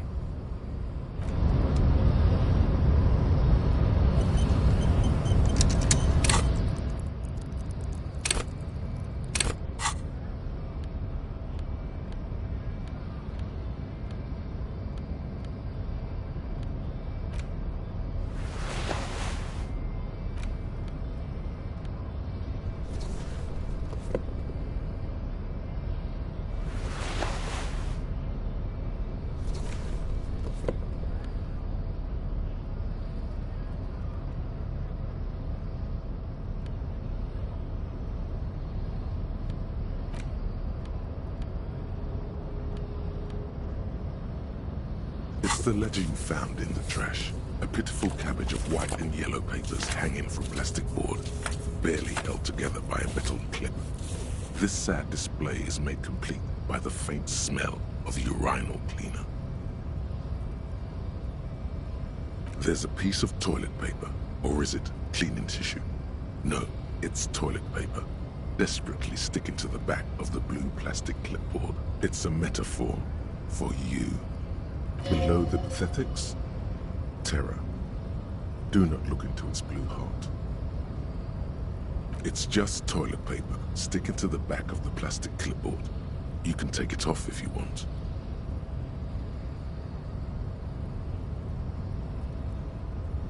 If you want it to be kitchen tissue, it can be kitchen tissue. It's not though. It's toilet paper. Still wet, the toilet paper, I mean kitchen tissue, sorry, peels off the plastic easily. All you have to do is shake it off your finger and voila, the ledger now looks marginally better. An aluminium block runs the width of the board, biting down on the paperwork. Its crocodile teeth are the only thing keeping the papers together. A regular pencil, the tip worn down to nothing, has been attached to the clip. The surface is interrupted by a silvery sticker. It's rectangular, sparkling with iridescence. You don't know how you didn't notice it before.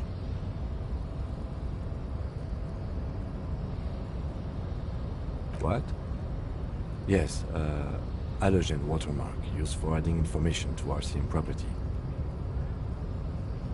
It depends. Aside from an anti-counterfeiting stamp, mine has my station number and address. The information varies by date of issue. How many years you've been on the force, he's thinking. It'll have that. Any capable light with the right wavelength will do. All RCM vehicles have headlights designed to reveal halogen watermarks. Mine too. This means you can read the watermarks if you just turn the lights on. Okay. While a bunch of sodden papers sag from the clipboard in your hand, it's a sorry sight. They're not exactly white. They're yellowed in patches by sunlight and alcohol, and covered in dense blue handwriting. Ink escapes into watercolor patterns, reaching its tendrils across entire pages. The paper itself is checkered, with faint red lines forming short paragraphs. Once in a while, there's a red stamp that exclaims, "Case files commit to paper." The case files themselves are plenty. You count more than 100 sodden, crumpled up, earmarked pages falling apart in your hands. They appear to be sufficiently organized and extremely dense, if mostly illegible. Work, strife, poverty, the Jamrock Quarter. These are handwritten logs of investigations dating back to January 51, this year. The exact number is hard to estimate due to missing pages and an odd naming convention. But there are at least 20, maybe 30 cases undertaken, not completed, mind you.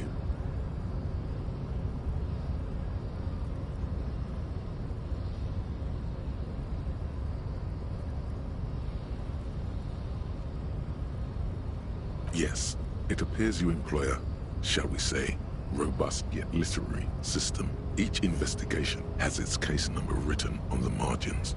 Yet, still more tellingly, most are accompanied by a name. Yes, all caps. One is called The Next World Mural. Another, The Square Bullet Hole Murders. Another yet, The Unsolvable Case. Others appear more light-hearted. The guys on a couch in an unexpected location, and the murder at the hookah parlor. Even the rare article-free collapsing tenement. Murder features prominently throughout. You like this grimy murdering, don't you? It's going to take an effort to piece these case files together, but it can be done. Once you're done inspecting them up close. You mean the alphanumeric? Officer, precinct, time of arrival at the scene?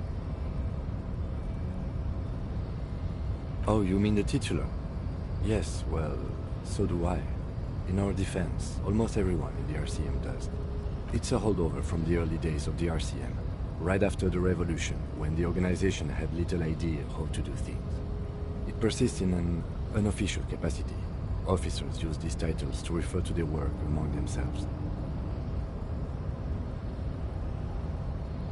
Again, in your defense, I seem to have named one the man with the hole in his head.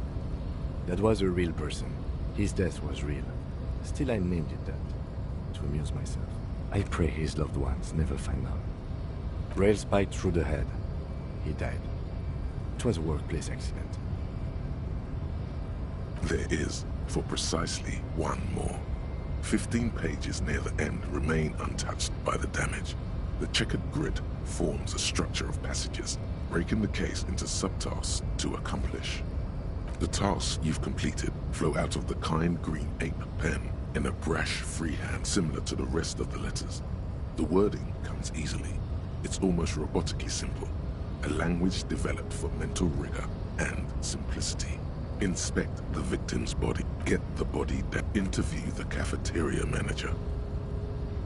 A satisfying slash sounds across the paper. You're done, it seems to say. And you, and you. Things to be done, and things already done. The composition of reality. This is an extremely useful tool for a detective of the Citizens Militia. Now all that remains is to name the case. No, actually. Any ideas?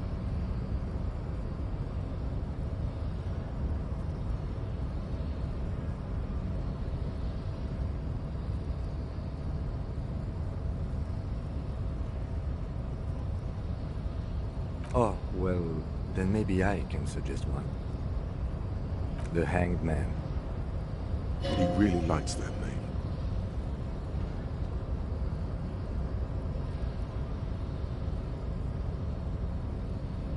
Thank you. I think so too. Good and normal. I'm going to start calling it the Hanged Man. It's good we sorted this out.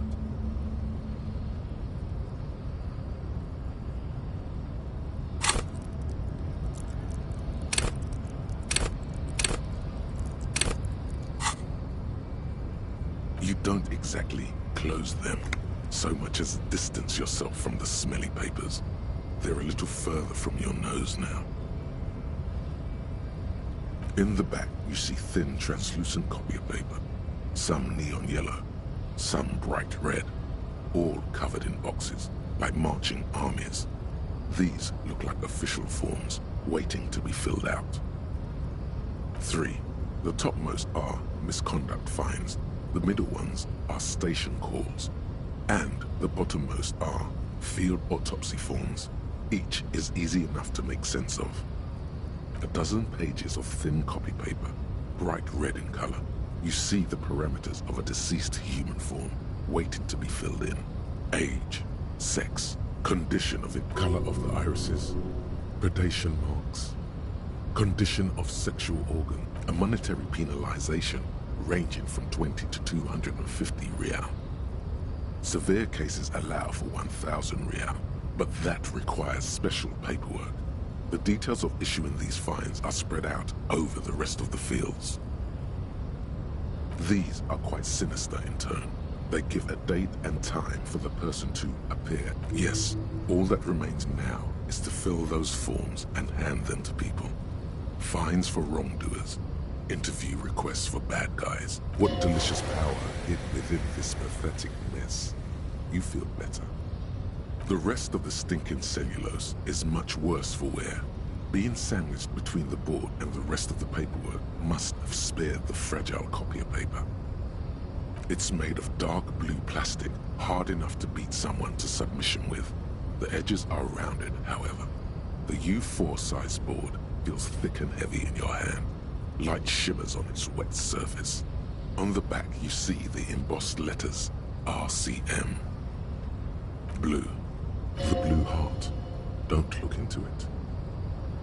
Something rattles inside, ever so lightly. Is there a hidden compartment? The plastic shimmers like lapis lazuli, but it is not see-through. You cannot see to its center. With your hands, U4-sized pages hang from the clip screwed to the top of the board.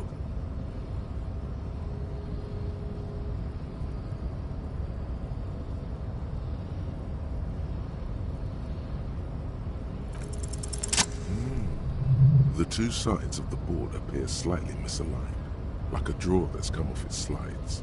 If the slides snap back into place, it should be possible to just, you know.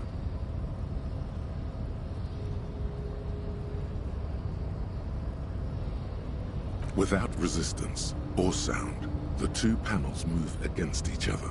The compartment is now open. 2 ticket stubs and a handmade postcard.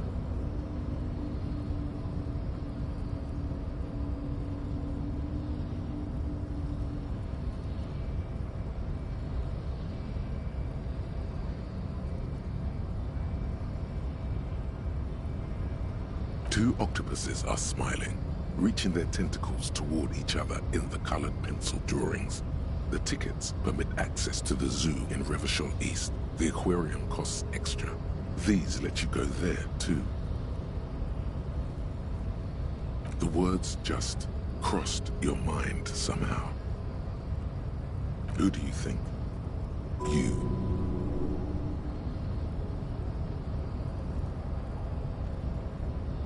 Thin wax paper has been glued to a piece of cardboard. Sounds like leaves rustling when you pick it up. You see violet flowers, floral patterns, patches of glue. It smells of chewing gum, apricot flavored. A touch of cinnamon, the end of summer. You think the label says tutti frutti. Familiar handwriting lines the inside of the card. Looped, round letters in a woman's hand. Harry, it begins. You're already reading. I wanted to write you a letter so you can read it when you wake up. Maybe it will make you happy. Throw it away, please.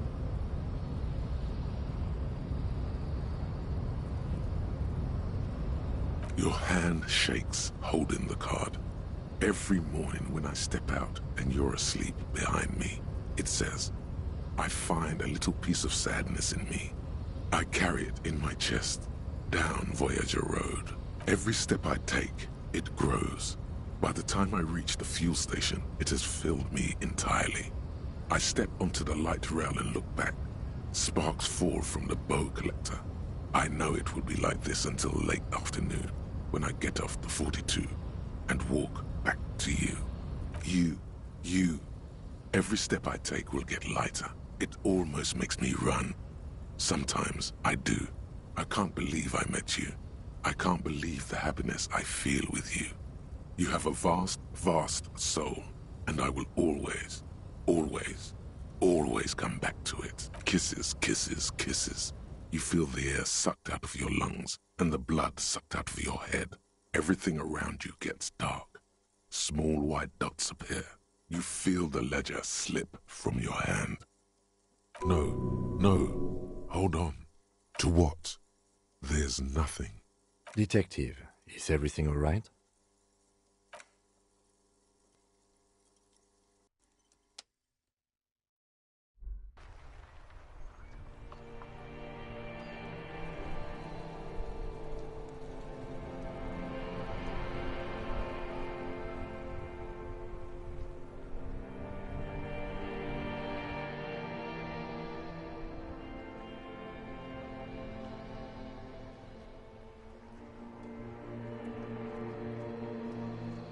There is nothing. Again. Nothing sad, brother. No treachery, just blackout. Well, almost nothing. There is the ground below you, that's still there. And the small light that's on, fluttering, somewhere in the basal ganglia. That's me. Blue eyes, that's me. Who was what? He speaks of the sickening longing, the unwell emotion. Even in the darkness, he's grasping for it. Still trying to hold on to the great sorrows slipping in the water. Slimy. The call when you're dead, brother. Here in the paleo-mammalian cortex, we call it the shadow, because it's always there.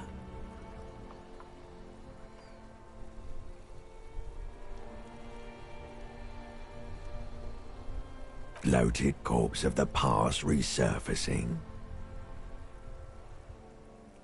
Beautiful. Believe me, stupid ape. Its lack of beauty was not the problem. There is no Voyager Road. There are no roads, no houses, no lights in the windows. It's all on pause. You think they would let you?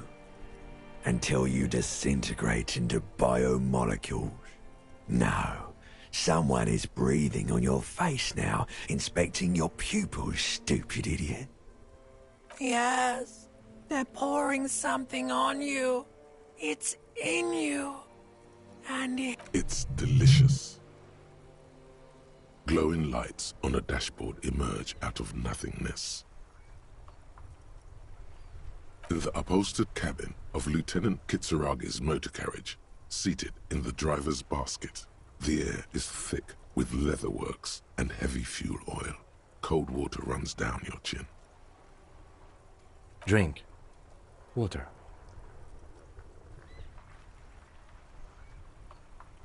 The water is cold, silvery, the stuff of life itself as it pours down your parched throat. The pounding in your head recedes. The darkness parts. Drink. You haven't drunk water in 2 days. Did you know the human body is not made to survive on alcohol alone? You need a secondary form of hydration. With greedy gulps, you down half a liter of cold water. Some of it spills on the driver's seat. The lieutenant pays no heed to it. What happened?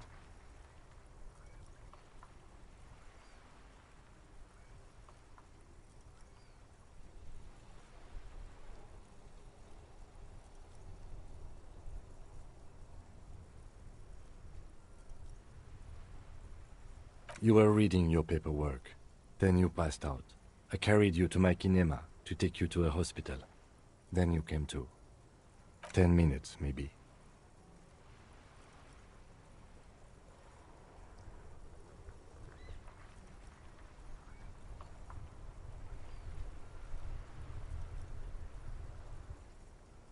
Good. You dropped these. Are you okay to proceed?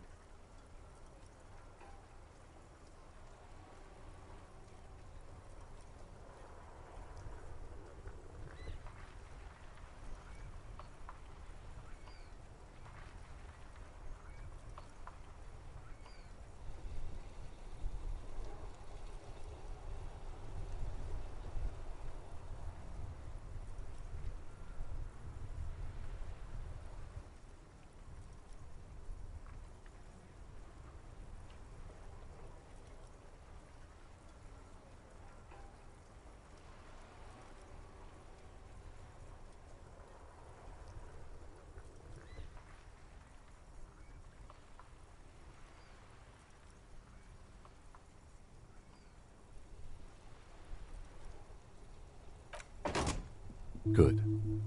The Ledger of Failure and Hatred is a special item that can be used both as an interactable and a tool equipped in your held slot for skill bonuses. Find it under the Tools tab in your inventory.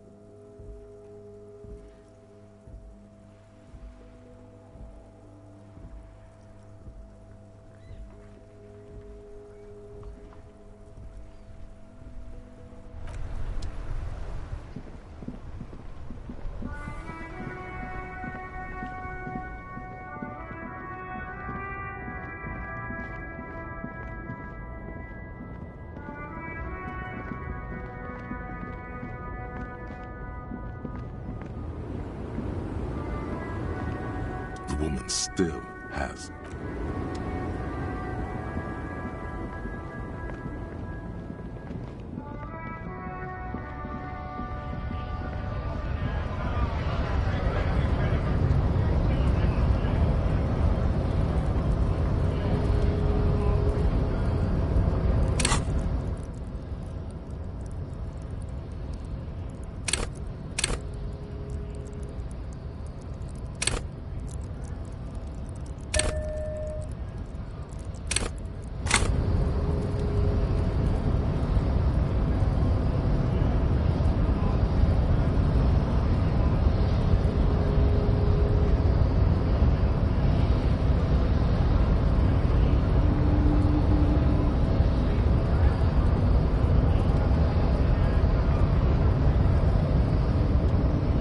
Race descent has only worsened since I last saw you.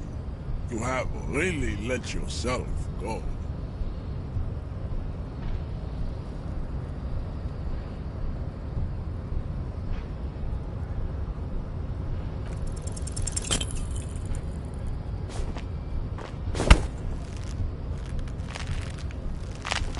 How did this happen? Your little fist is in his giant hand, and he's squeezing it. It hurts. You must be out of your mind, degenerate drunk. Say it. I am a degenerate alcoholic. Your fist cracks in his hand like a ripe apple.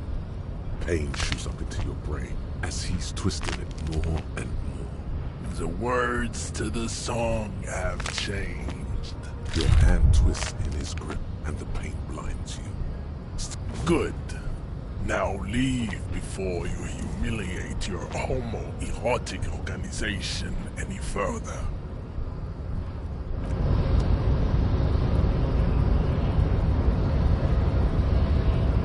I'd appreciate it if you didn't force us into situations where I may have to shoot random civilians, because that won't get us anywhere.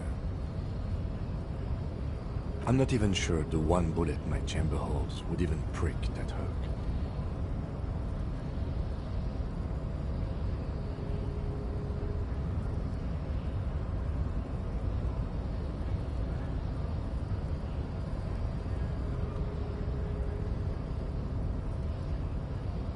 There must be some other way. Let's go see the yard again. It faces the other end of the harbor. We're done with Measurehead here. We're not here on some political quest. We're here to solve a crime. Don't make the situation any more volatile than it already is. Let's think of something else. No. You should do it again. It's the last thing he'll be expecting.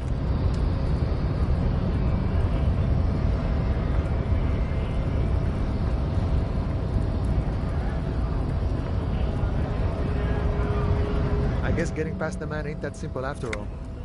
So, what now? Sorry. Busy surveying the situation. I'm sure you'll figure something out.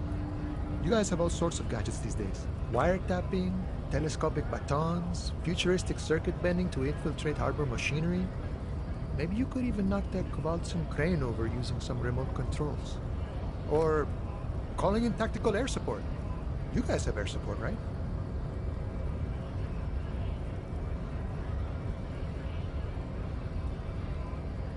Because we don't. We don't have air support or any of those other things. I get it. Hush hush about the secret technology. Something changes in his disposition. A merciful smile in the corner of his eye. All right, I may have some advice for you on how to deal with Jean-Luc there, out of solidarity to the RCM. It's low in technology, however. First, don't fight him, obviously. Second, get him to share his theory by being subordinate. Admit your lack of expertise. Basically grovel. That's how I do it. You're welcome.